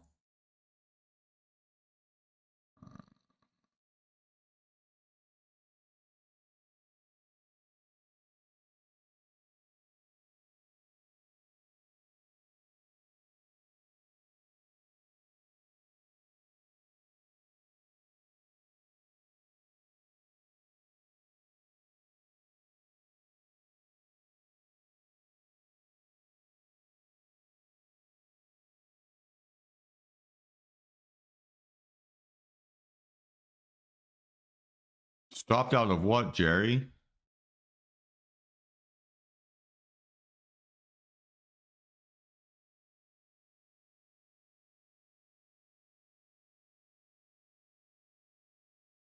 So 328 stop loss here, short, right? We're looking for a short.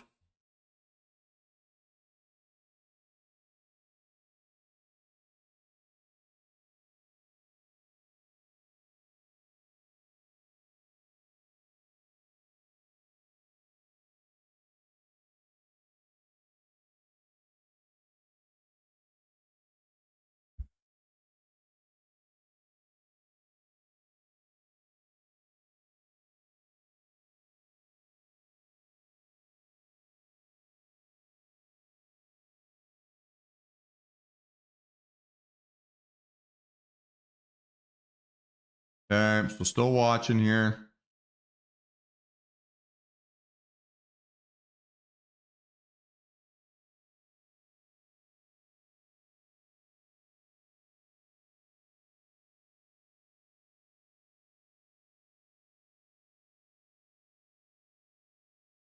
Almost feels like it's a trade where you buy your stop loss.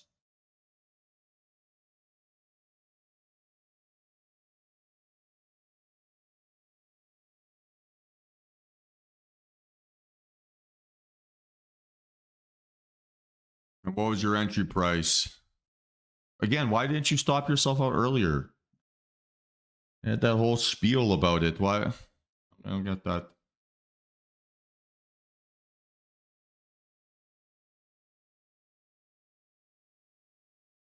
$341.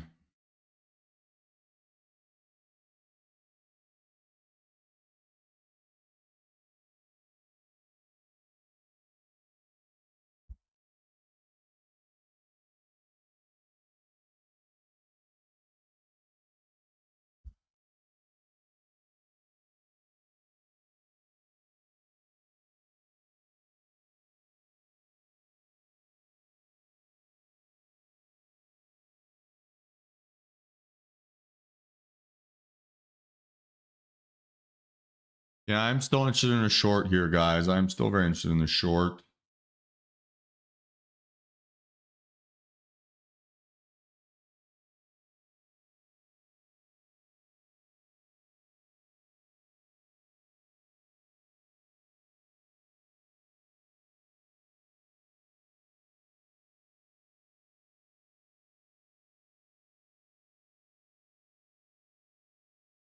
Okay, I am in short here, 332.50, 332.50.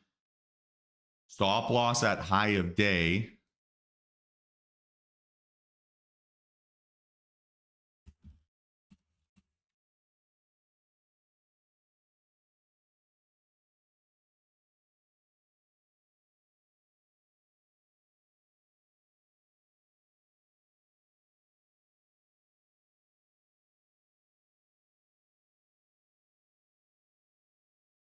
Sorry, this is 3 contracts.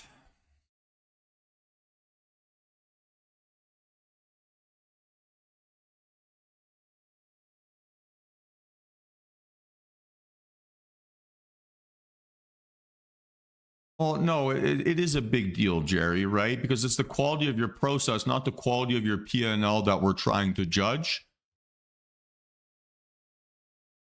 So yeah, it is a big deal. I don't like that attitude. All right, well, let's see if this thing can break down here. So far, so good.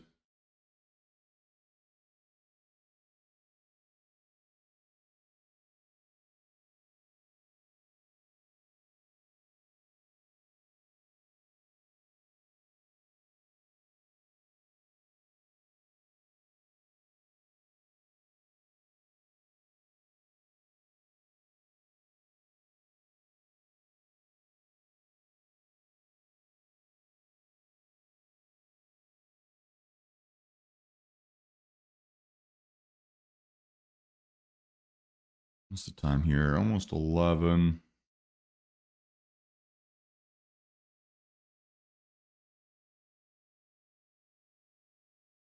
Come on.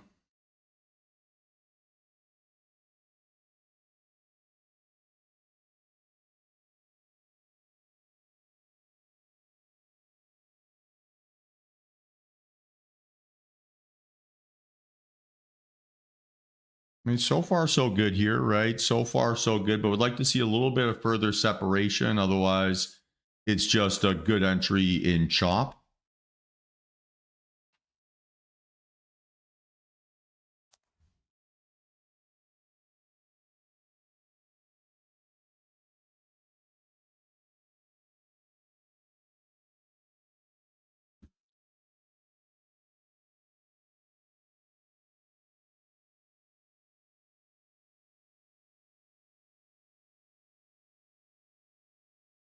Okay, so let's see if this thing can break down here.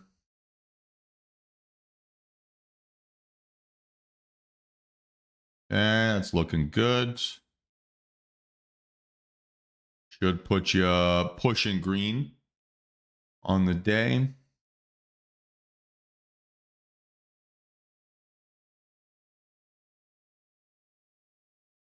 Let's see if we can keep breaking down here. This is a pretty much textbook reaction that you'd want, right? Post entry.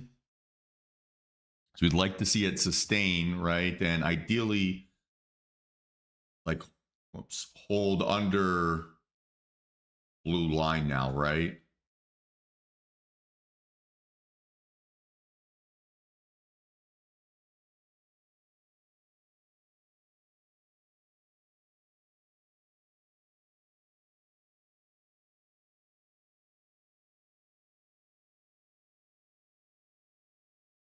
Okay, watch here.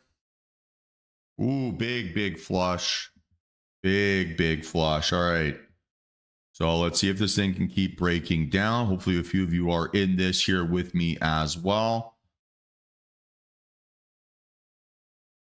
And now we're looking, right, for a breakdown here under 300.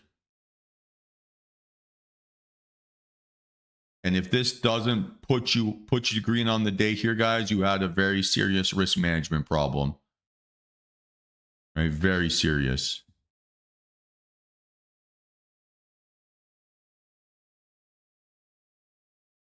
So question is, right, why did you miss your entry? Why did you think something was better? Within 10 points of high a day is a pretty aggressive entry or pretty deep pullback. How much do you really need, right? I would think about that a little bit.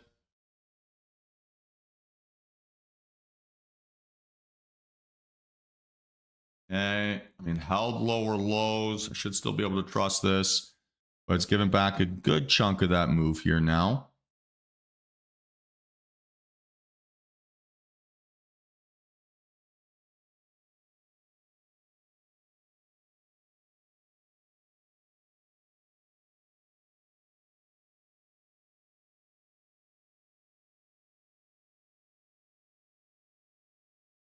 Nice work, Sean. Congratulations. Oh, this is a freaking worst case scenario.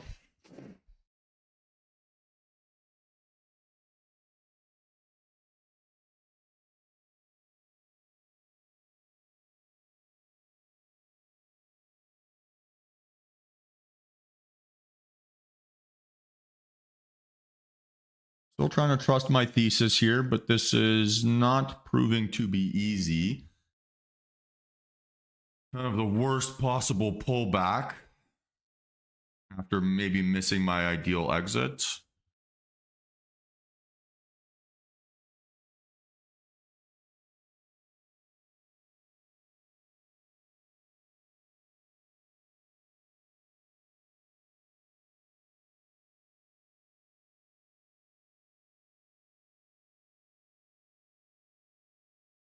Now in hindsight, kind of looks like a capitulation candle.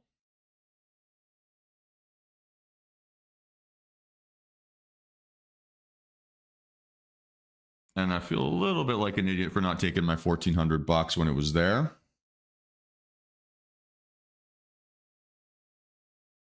Let's see if I can get back to it and just trust the price action.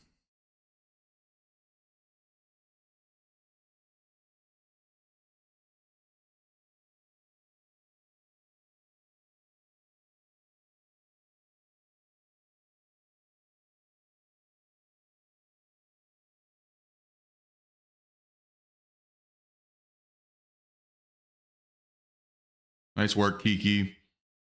Nice work, Igor. I got stopped out on that. That's honestly kind of bullshit. I can't believe I didn't take profits. It's not a lull, man. Come on, I don't laugh at you when you lose money. Don't laugh at me when I lose money. That's kind of bullshit.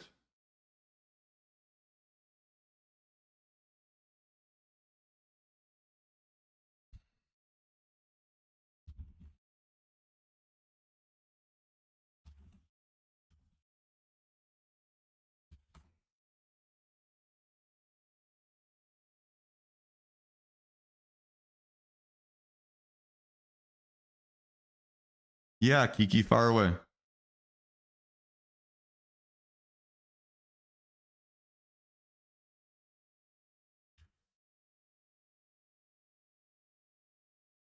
Because I'm trying to figure out my balance better on the pyramids.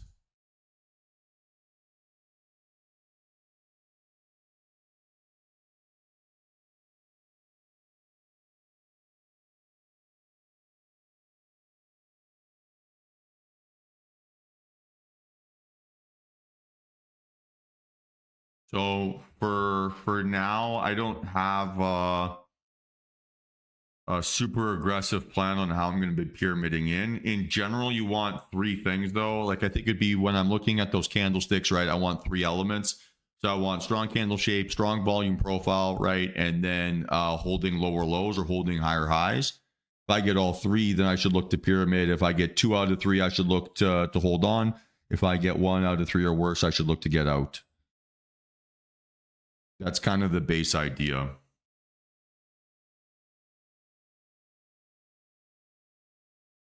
I can't believe I missed that freaking profit target. It's going to bother me. Oh.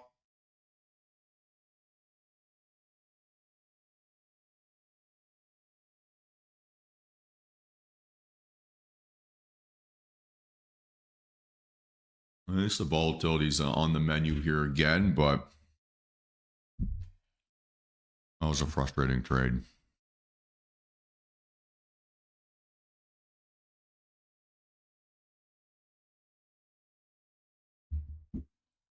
Okay, I mean, we have a breakout here to the upside now.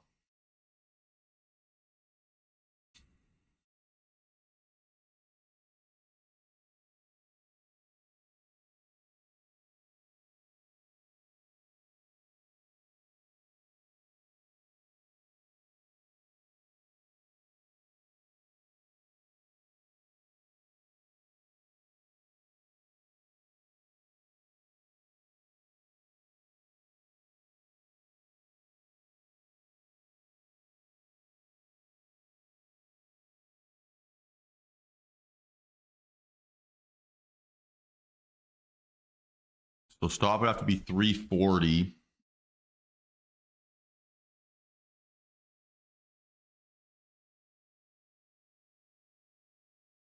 And that would be the aggressive. I can't. Profit. Oh, that makes me feel so dumb. All right.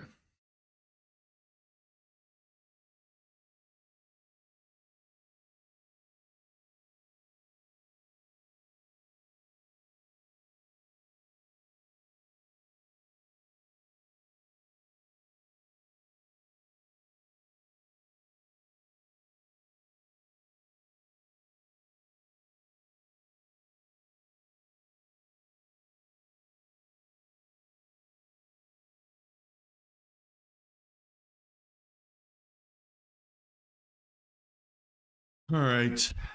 I'm still watching here. My stop loss have to be 338 now.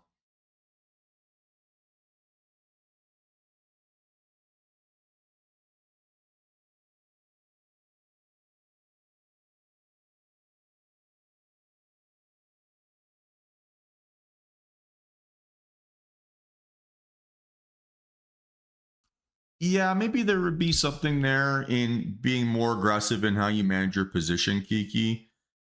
I'm not sure if I'm there at it yet. You know, really the maybe other alternative, right, would be to buy and sell partials only. That makes sense.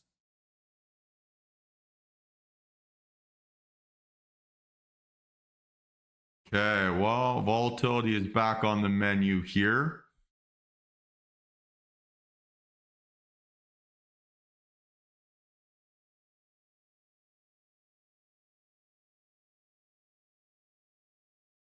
Okay, guys, I am in long 342.50, 342.50. Stop loss 335. Yes, this is the 5-min time frame.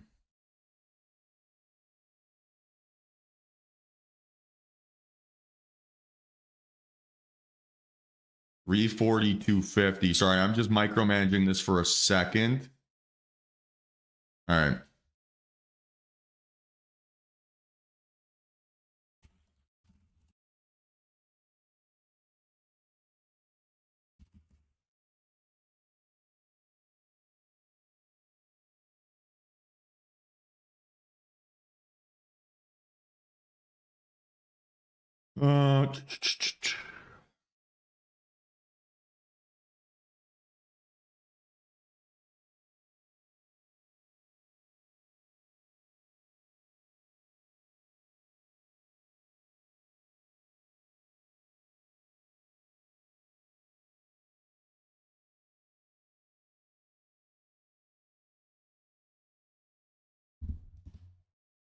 Just watching this for a second.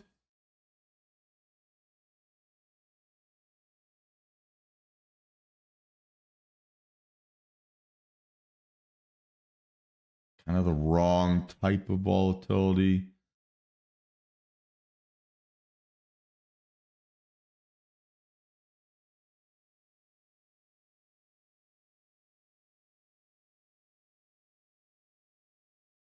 Okay, last chance here. It's got to start pushing, otherwise got to get out. That flirted with disaster.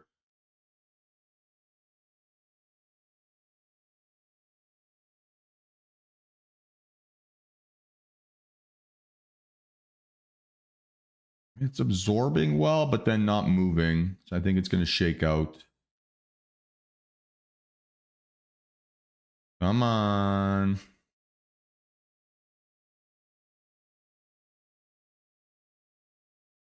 Keep pushing here. Come on, shake those legs.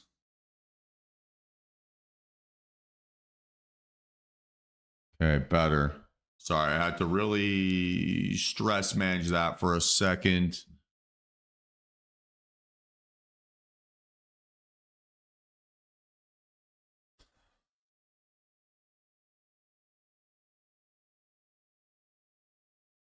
I don't know what the limit is on Apex. Find their FAQ section.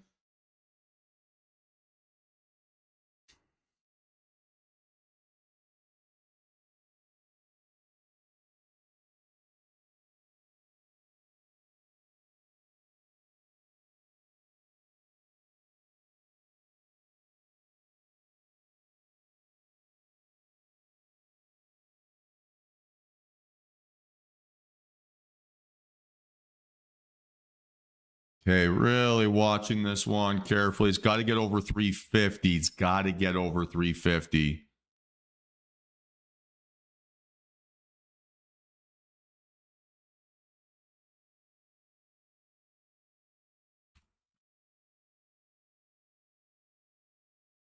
Yeah, at least this one's working for me here. So let's see if this thing can keep pushing higher. Keep going, keep going, keep going. Oh, made today harder than it needed to have been. I just got so greedy on that previous trade. Can't believe I didn't take profit. That was a gift. Will not make that mistake again here. Will not make that mistake again.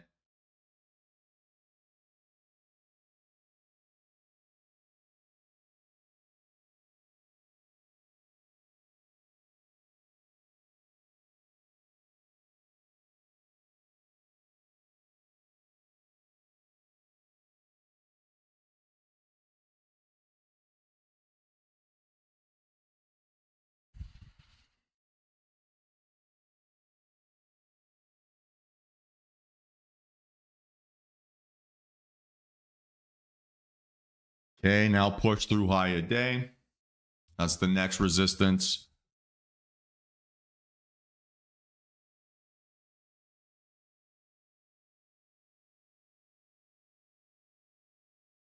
Oh yeah, guys, I'm fine, right? I'm fine.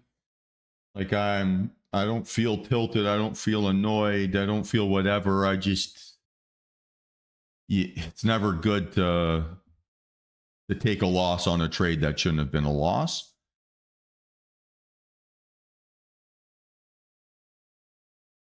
This next, or this most recent trade, very nicely, reasonably green on this thing. Really calm entry, positive reaction. So it's fine, right? It is a part of the game, but I'm I'm not gonna like pretend that those feelings aren't there or they don't exist. And the other element, right, is that saying them out loud makes me realize how ridiculous it is. So I'll always share with you guys what's going on through my head. You'll also know when I get tilted. You've all seen it before, I'm sure.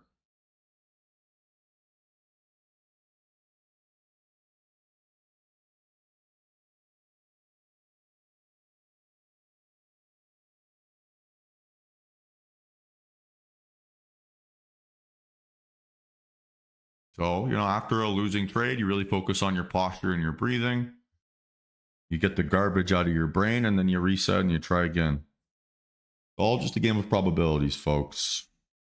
The more we make it feel like each singular outcome has to be the one, the more screwed we are.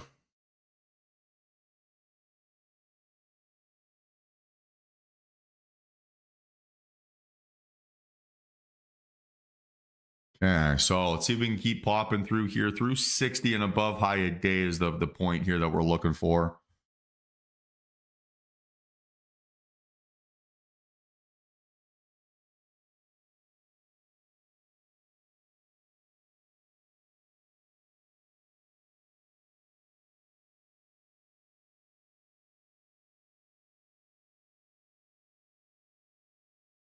I think the other element there, right, is acknowledging my mistake, right? It was clearly a mistake to not take profit and having like that type of swing.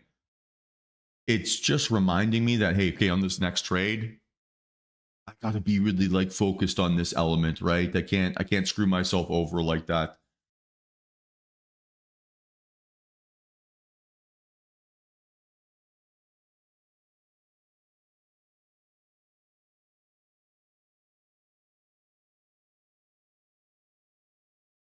Yeah, so a little inside bar here doesn't kill me, but I'd like to still see that breakout up and over. This is a get more information candlestick.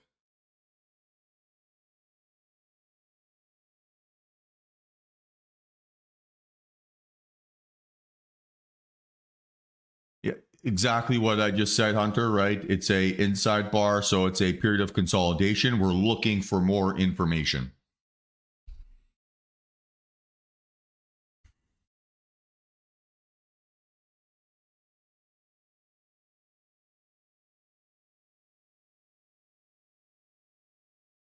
Right? Inside bar consolidation isn't a bad thing, right? It neither invalidates your trend and it neither confirms it. So when you have consolidation, you're looking for more information, right? Where you get a reaction once you break out through the zone.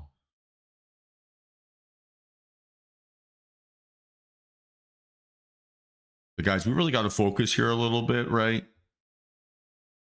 I shouldn't have to be like your Google search in the middle of my trading day.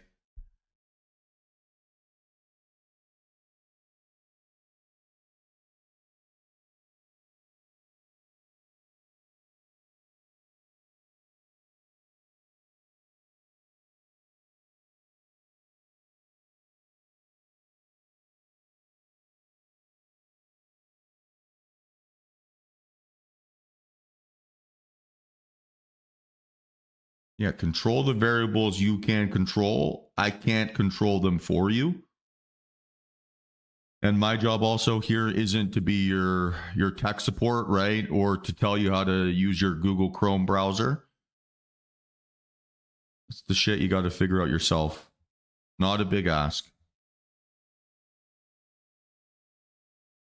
And if you need help, right, literally hired someone to help you do that and figure out all those details. You just got to reach out to Eric.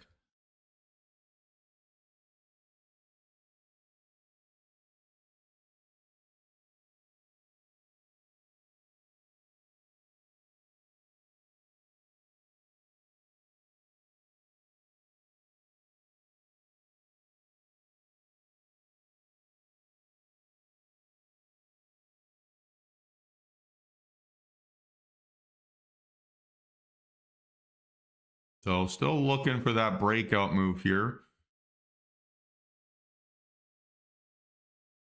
3 or 4 consecutive higher highs and higher lows. So let's see if this thing can keep the streak going.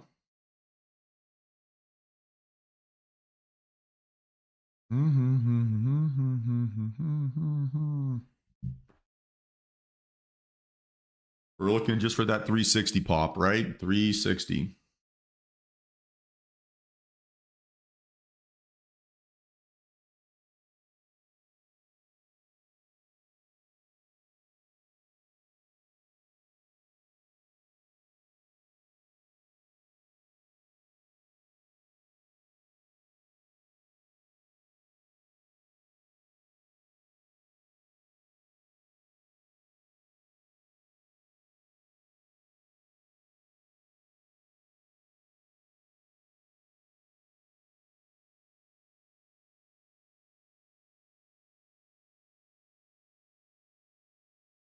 Because nothing has changed, right?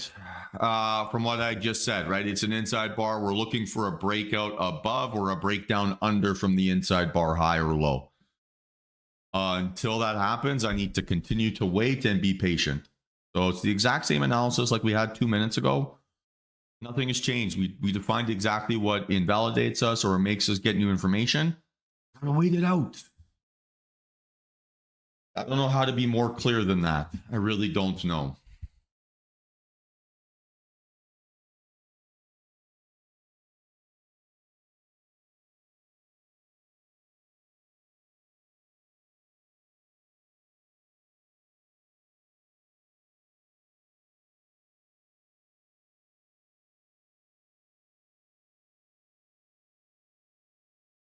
Again, double inside bar, right? Nothing changes here yet.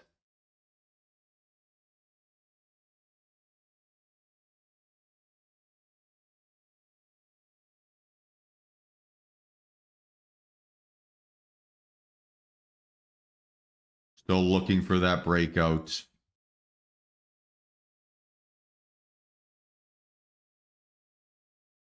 That cleared absolutely everybody.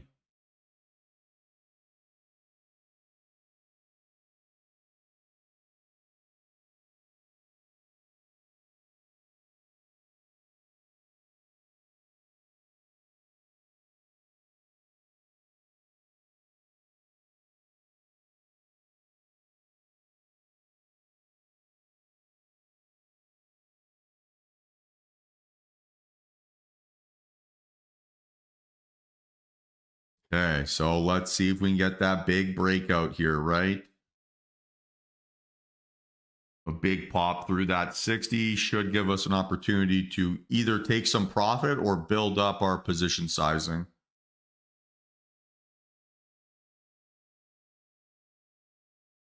We want to see kind of a big explosion through that 60, right? If we get that same move above 360 like we got there on that move to the downside, take your profit and run, right? That's my plan. Again, still not a failed breakout, so nothing is changing. No panicking here.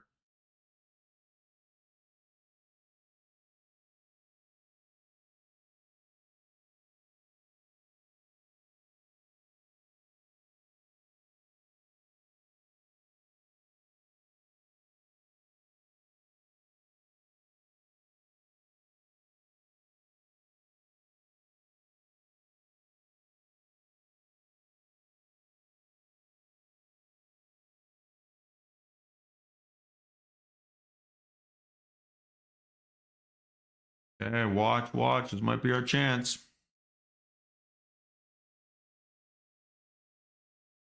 And I'm not watching my P&L. I'm not watching how many ticks. I'm just watching the price action here right now, right? So I want this to almost be like a primal feeling or a primal exit. So if I get that breakout here through this 60, right? I don't want to be thinking about dollars and cents. I want to be thinking, is it the right time to get out or is it not? Based on what price action is telling me, not based on what my P&L is telling me. Understood?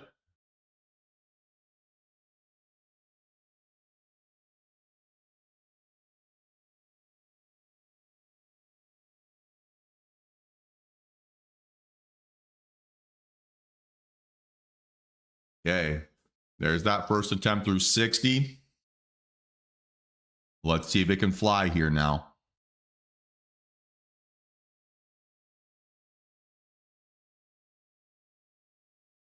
And if you took profit on that last trade, you're in great shape here on the day. If you did the same dumb bullshit as me, you're getting back to where you want to be.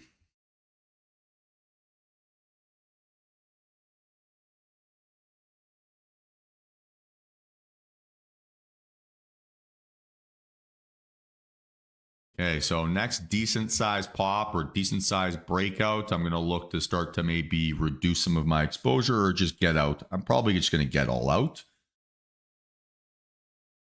But there we go. That's 16. So now we want to see it get through 70 here. And so far, this candle's telling me signs of strength, right? It's holding higher highs, it's on increasing volume, and it's a strong candle shape. I don't have any tremendously obvious reasons to get out besides just being happy with a number. But if I need validation from a number, I've got a lot of other problems I need to fix.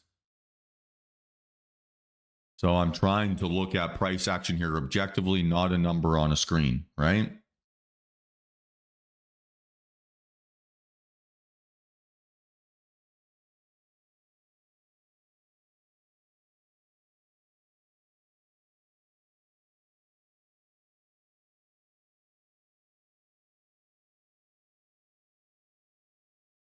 So I don't know if we've quite gotten that like capitulation type move there to the upside. It's probably not as strong as I would have wanted either. Now, increasing volume, green candle, good shape, hold higher highs. Everything here is telling me strength.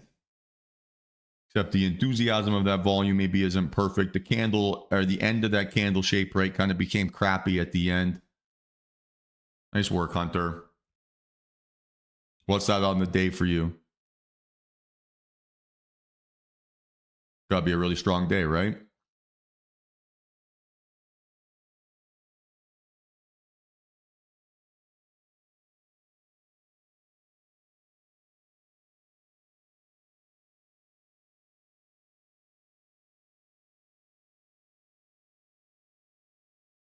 Okay, so now as we get that next breakout here through previous highs.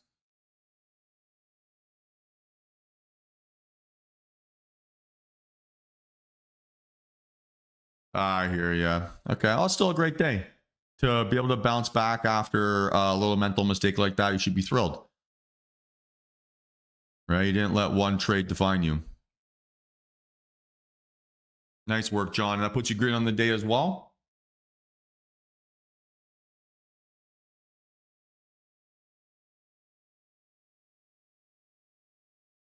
No, it's totally reasonable, right? That's totally reasonable.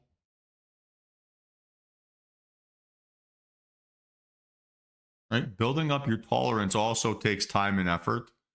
It's not something that happens overnight. Nice work, John. Good. Good. Pretty similar to what I'm at. I'll always even get a little bit more here.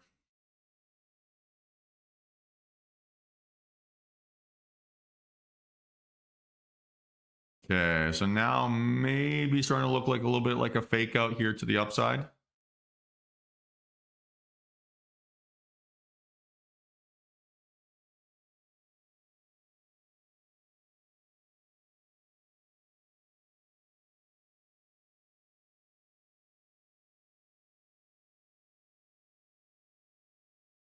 And again, right, just because it looks like it doesn't mean it is here immediately. So that's like your first thought or your first impulse, I can still be patient to react to that feeling, right? I don't have to make a panic decision once I make that analysis. I can look to see if it's correct, to see if it's respected, to see how this candle closes, right? Because I'm up 20 odd points, I have the buffer, right, to be able to wait this thing out a little bit. So once I make a decision, right, I don't have to make a panic decision.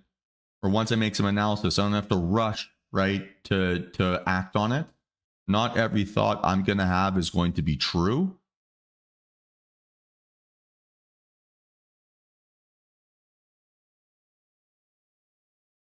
So it's better to buy yourself time to make a decision, right?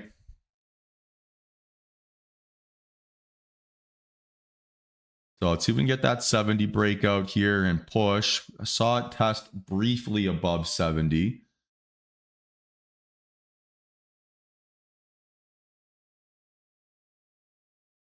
I would say the pace at which price action is behaving around that 70 doesn't really feel like absorption yet. Which again, right, maybe is 0.2 for the fake out thesis. Let's see.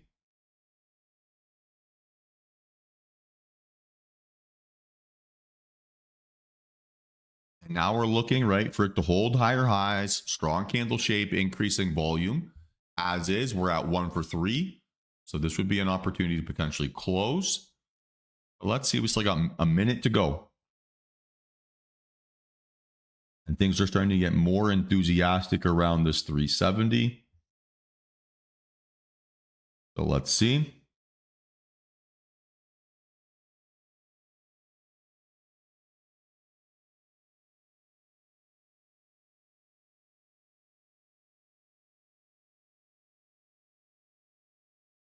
You know, NQ is a little bit like, it's like Arrested Development. There's always money in the banana stand. There's always a big move in NQ.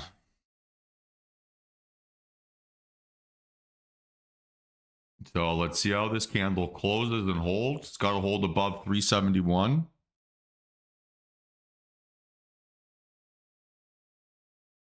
So pretty strong, right? There's 372, 373. So no reason to get out of this position here yet. Let's see if we can keep pushing higher.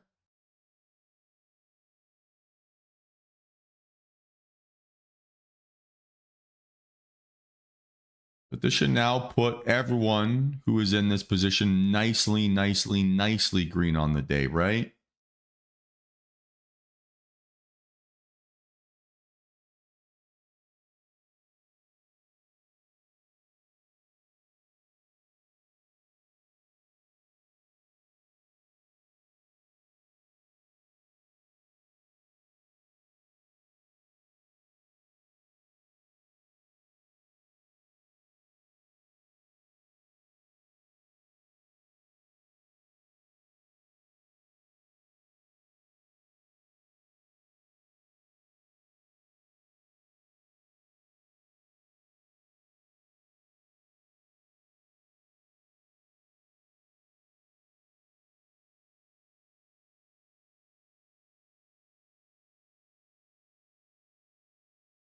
Nice work, Mark. You're killing it, dude.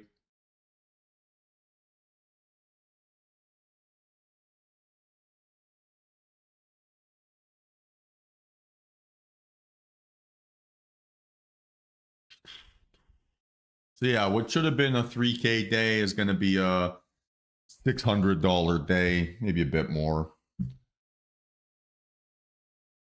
It's disappointing.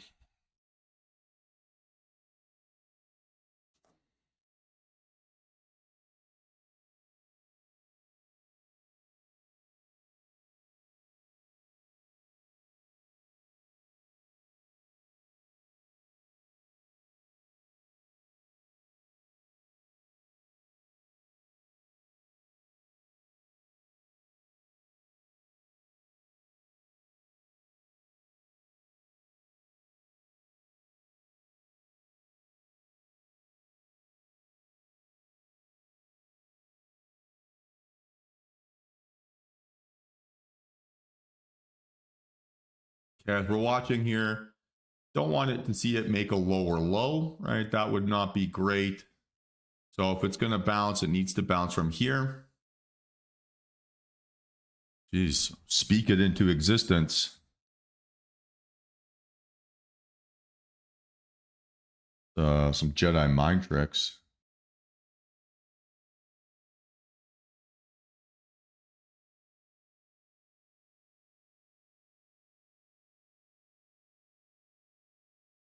Okay, and now we want to see it get back up and over, right? And start pushing.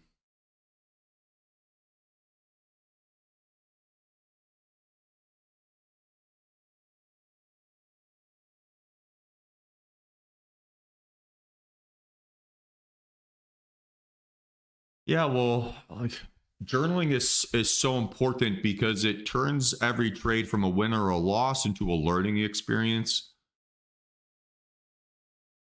And that's the best thing you could possibly use your journal for.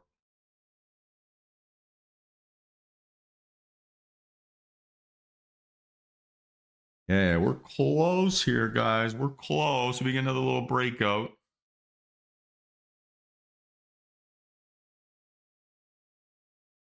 Anyone still in this with me here? Anyone still fighting the good fight?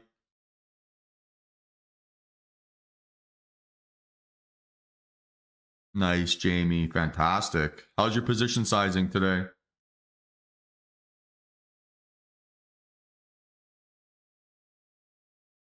Good, good. All right, so let's watch here, right? Let's keep watching. We're going to be back to potentially another 2 out of 3, right? We're going to have a strong candle shape, potentially holding higher highs. So let's watch. If it doesn't give me that strong candle shape, I'll look to get out as my PNL is increasing. So that means selling on the uptick, right? Not selling on the downtick, selling on the uptick. So closing your position, right, as price is increasing.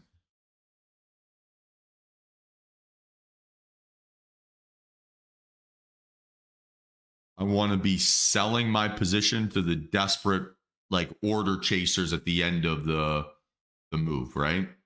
That's the objective. So not a super strong candle close, didn't hold higher highs, didn't hold green candle shape. So gonna look to get out here if I can get a decent pop.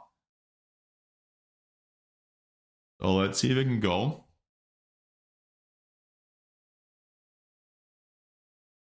And again, no panic here, right? No panic. Be deliberate.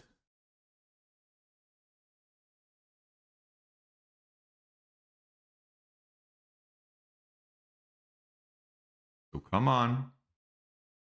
Don't get stuck now.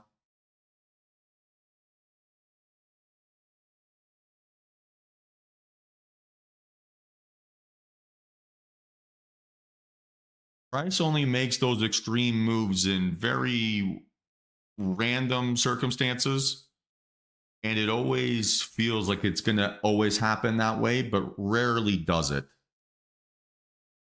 Okay, so watch here. You can get that little breakout. Maybe I can push to a nice number here. Come on, you're close. Need like I want a 76. I'll be honest. I want a 76.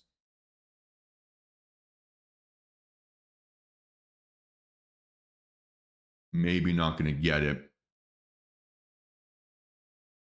Nice work, Jamie.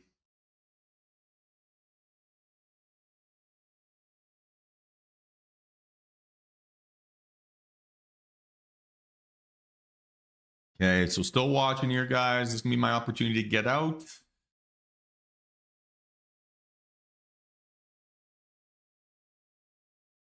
And that's going to be a little bit over 2,000 bucks here, just a little bit over.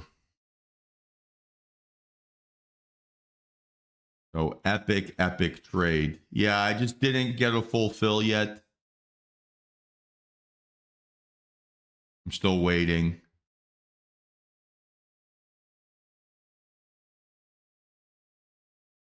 I've got a limit order price at 76.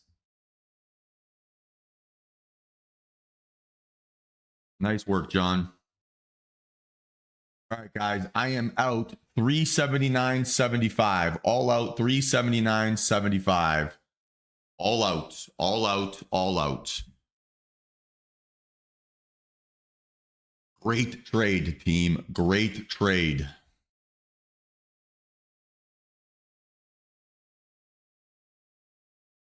Oh, not quite, right? It was about 50 points. Oh, you mean the long and the short combined? Oh, yeah.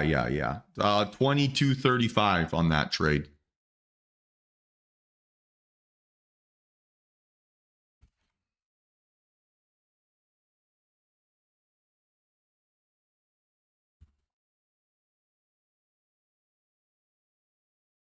So a nice green day here, team. And all we did, right, was really patiently follow the trading plan. Let's go, Corinna. Nice work. 2,300 bucks. Let's go. That's awesome.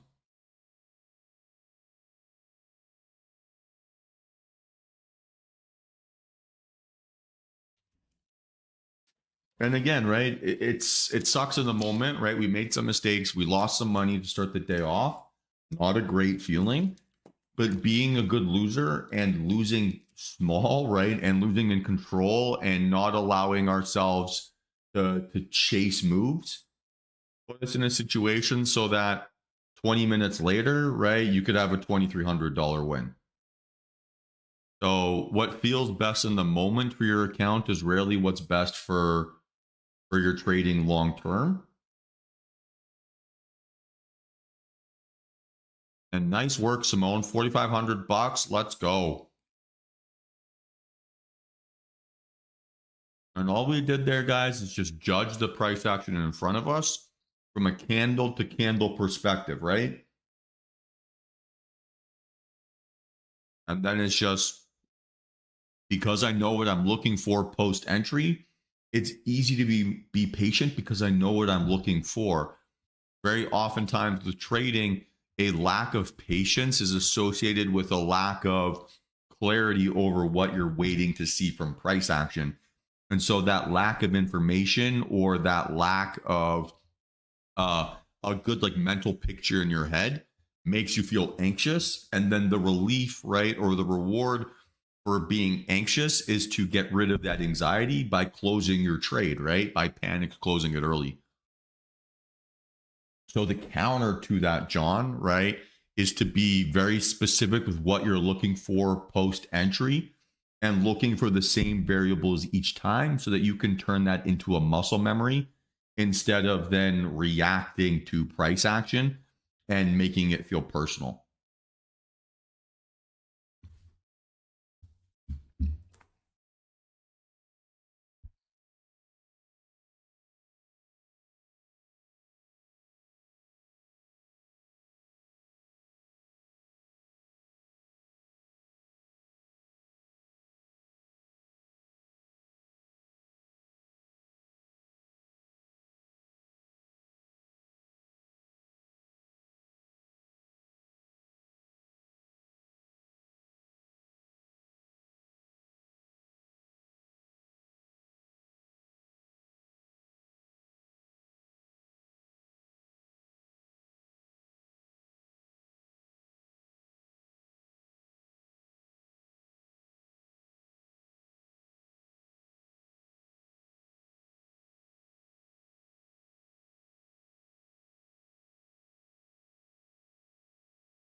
236.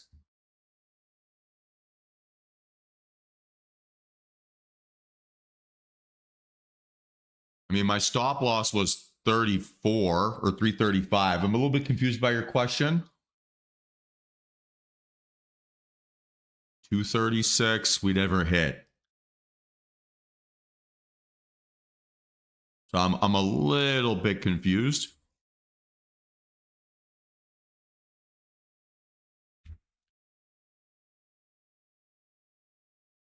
Yeah, but even 336, right? That'd be my stop loss price. So I'll wait for some more color here.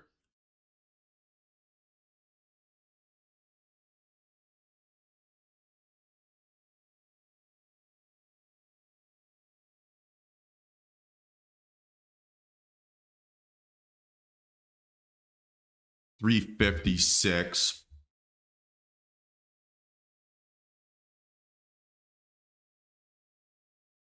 Again, I don't see that. I see a 346 here, maybe.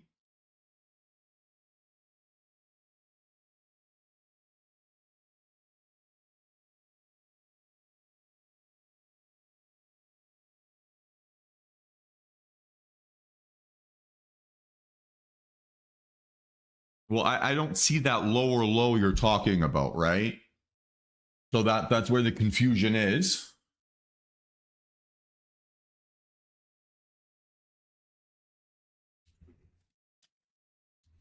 And team, we did a great job closing where we did, right? Price action has not really moved since then. So great close.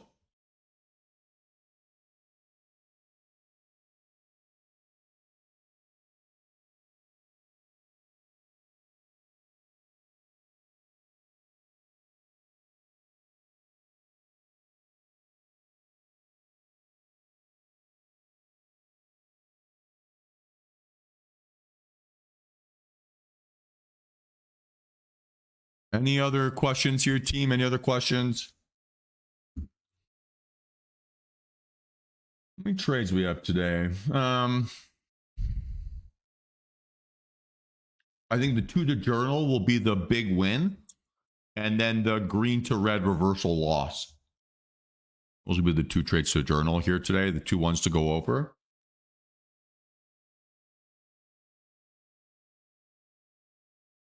Okay, 1, 2, 3, 4, 5. No, 4.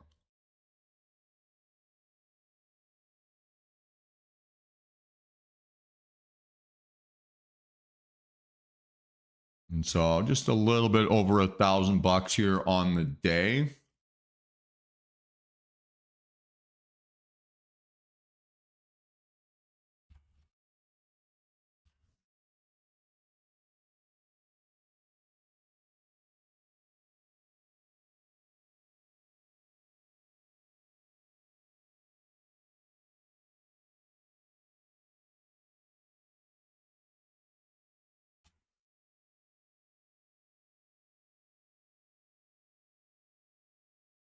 Yeah, Simone, great question. So the way that I look at risk is it's based on a dollar figure. So I want my max risk to be between like 500 and 600 bucks. 600 on NQ. If I'm trading more than one contract, I'll sometimes go to it. Like yesterday, I had to trade or I was risking $570, for example. So generally you want it to be in that capacity, right? Your max loss to be about $500. So if you're trading a 50K account, I'd want your max loss to be in the like $200 to $250 range as your max loss per trade. Ideally less than that. So there's a couple ways that you could do that. You can trade micros, which would allow you to trade the same number of contracts, but the P&L impact would be less. Or alternatively, you could trade the same number of contracts, but get deeper pullbacks. So like if I say I get in at 377, you look for an entry at 370, right? For example. but you'd want to be working backwards from a max loss number. So I would recommend your max loss to be kind of, we'll say in that $150 to $250 range per trade.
Hey, appreciate that. Hope you had a great trading day.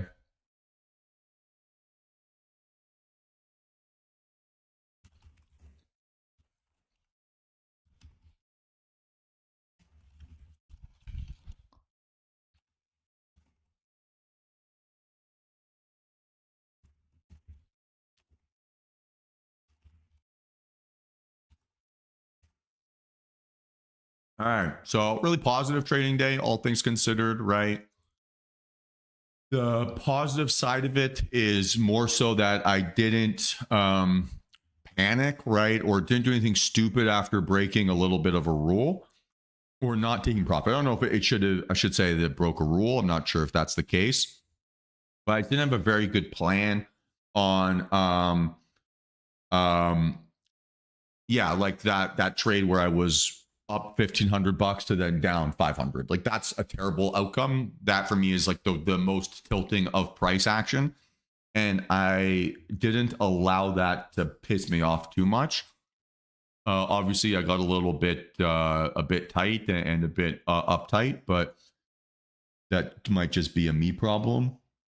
But the next trade, right, remained rational, remained clear-headed, got a good entry, and managed that position well, even if it took a little bit of time and a little bit of effort to get going. So all things considered, I think I have a lot to be happy about here today. And I think, yeah, I mean, it should have been a much bigger day, right? It should have been a 3K day, not a $1,000 day. So that's my punishment there. But all things considered, I can't complain too much. I'm very happy with the process here today. and not necessarily each individual trade.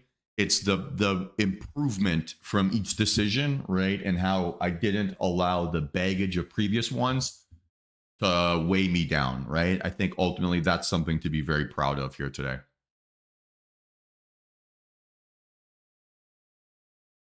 So any questions here, team?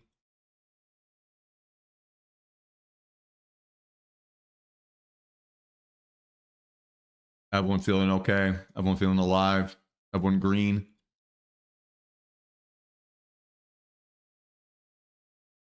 And we nearly top tick that close, right? Within 10 points, maybe. That's fantastic.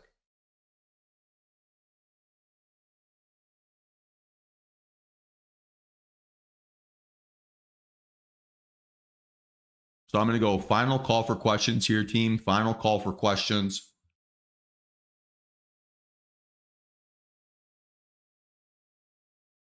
And that's 15 green days in a row, one of the best streaks of the year.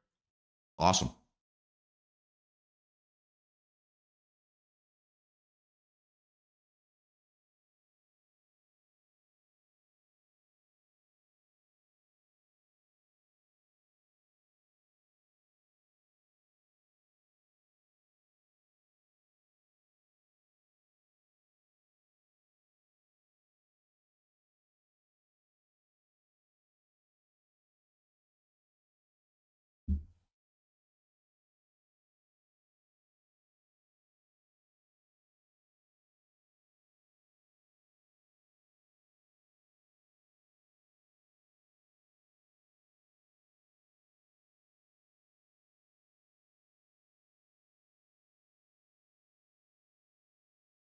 Good, Ian, right? Take some time to practice, get good, get comfortable. And the market will reward you when you put in that good effort, right? Trading, so much of it is it makes us want to feel like we need to do things very quickly, but it's the tortoise that beats the hare.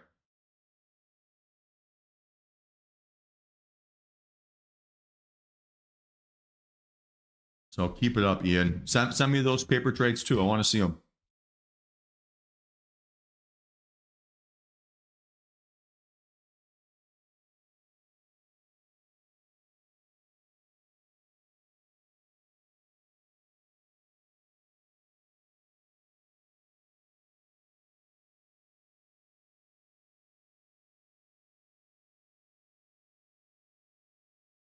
All right, team. Well, if no further questions, then I'm going to kill the stream here for the day.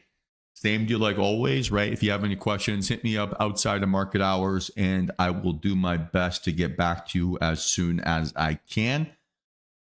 Today, maybe not the prettiest of sessions, right? A little bit of some self-sabotage, but a good bounce back, a really good disciplined, structured performance.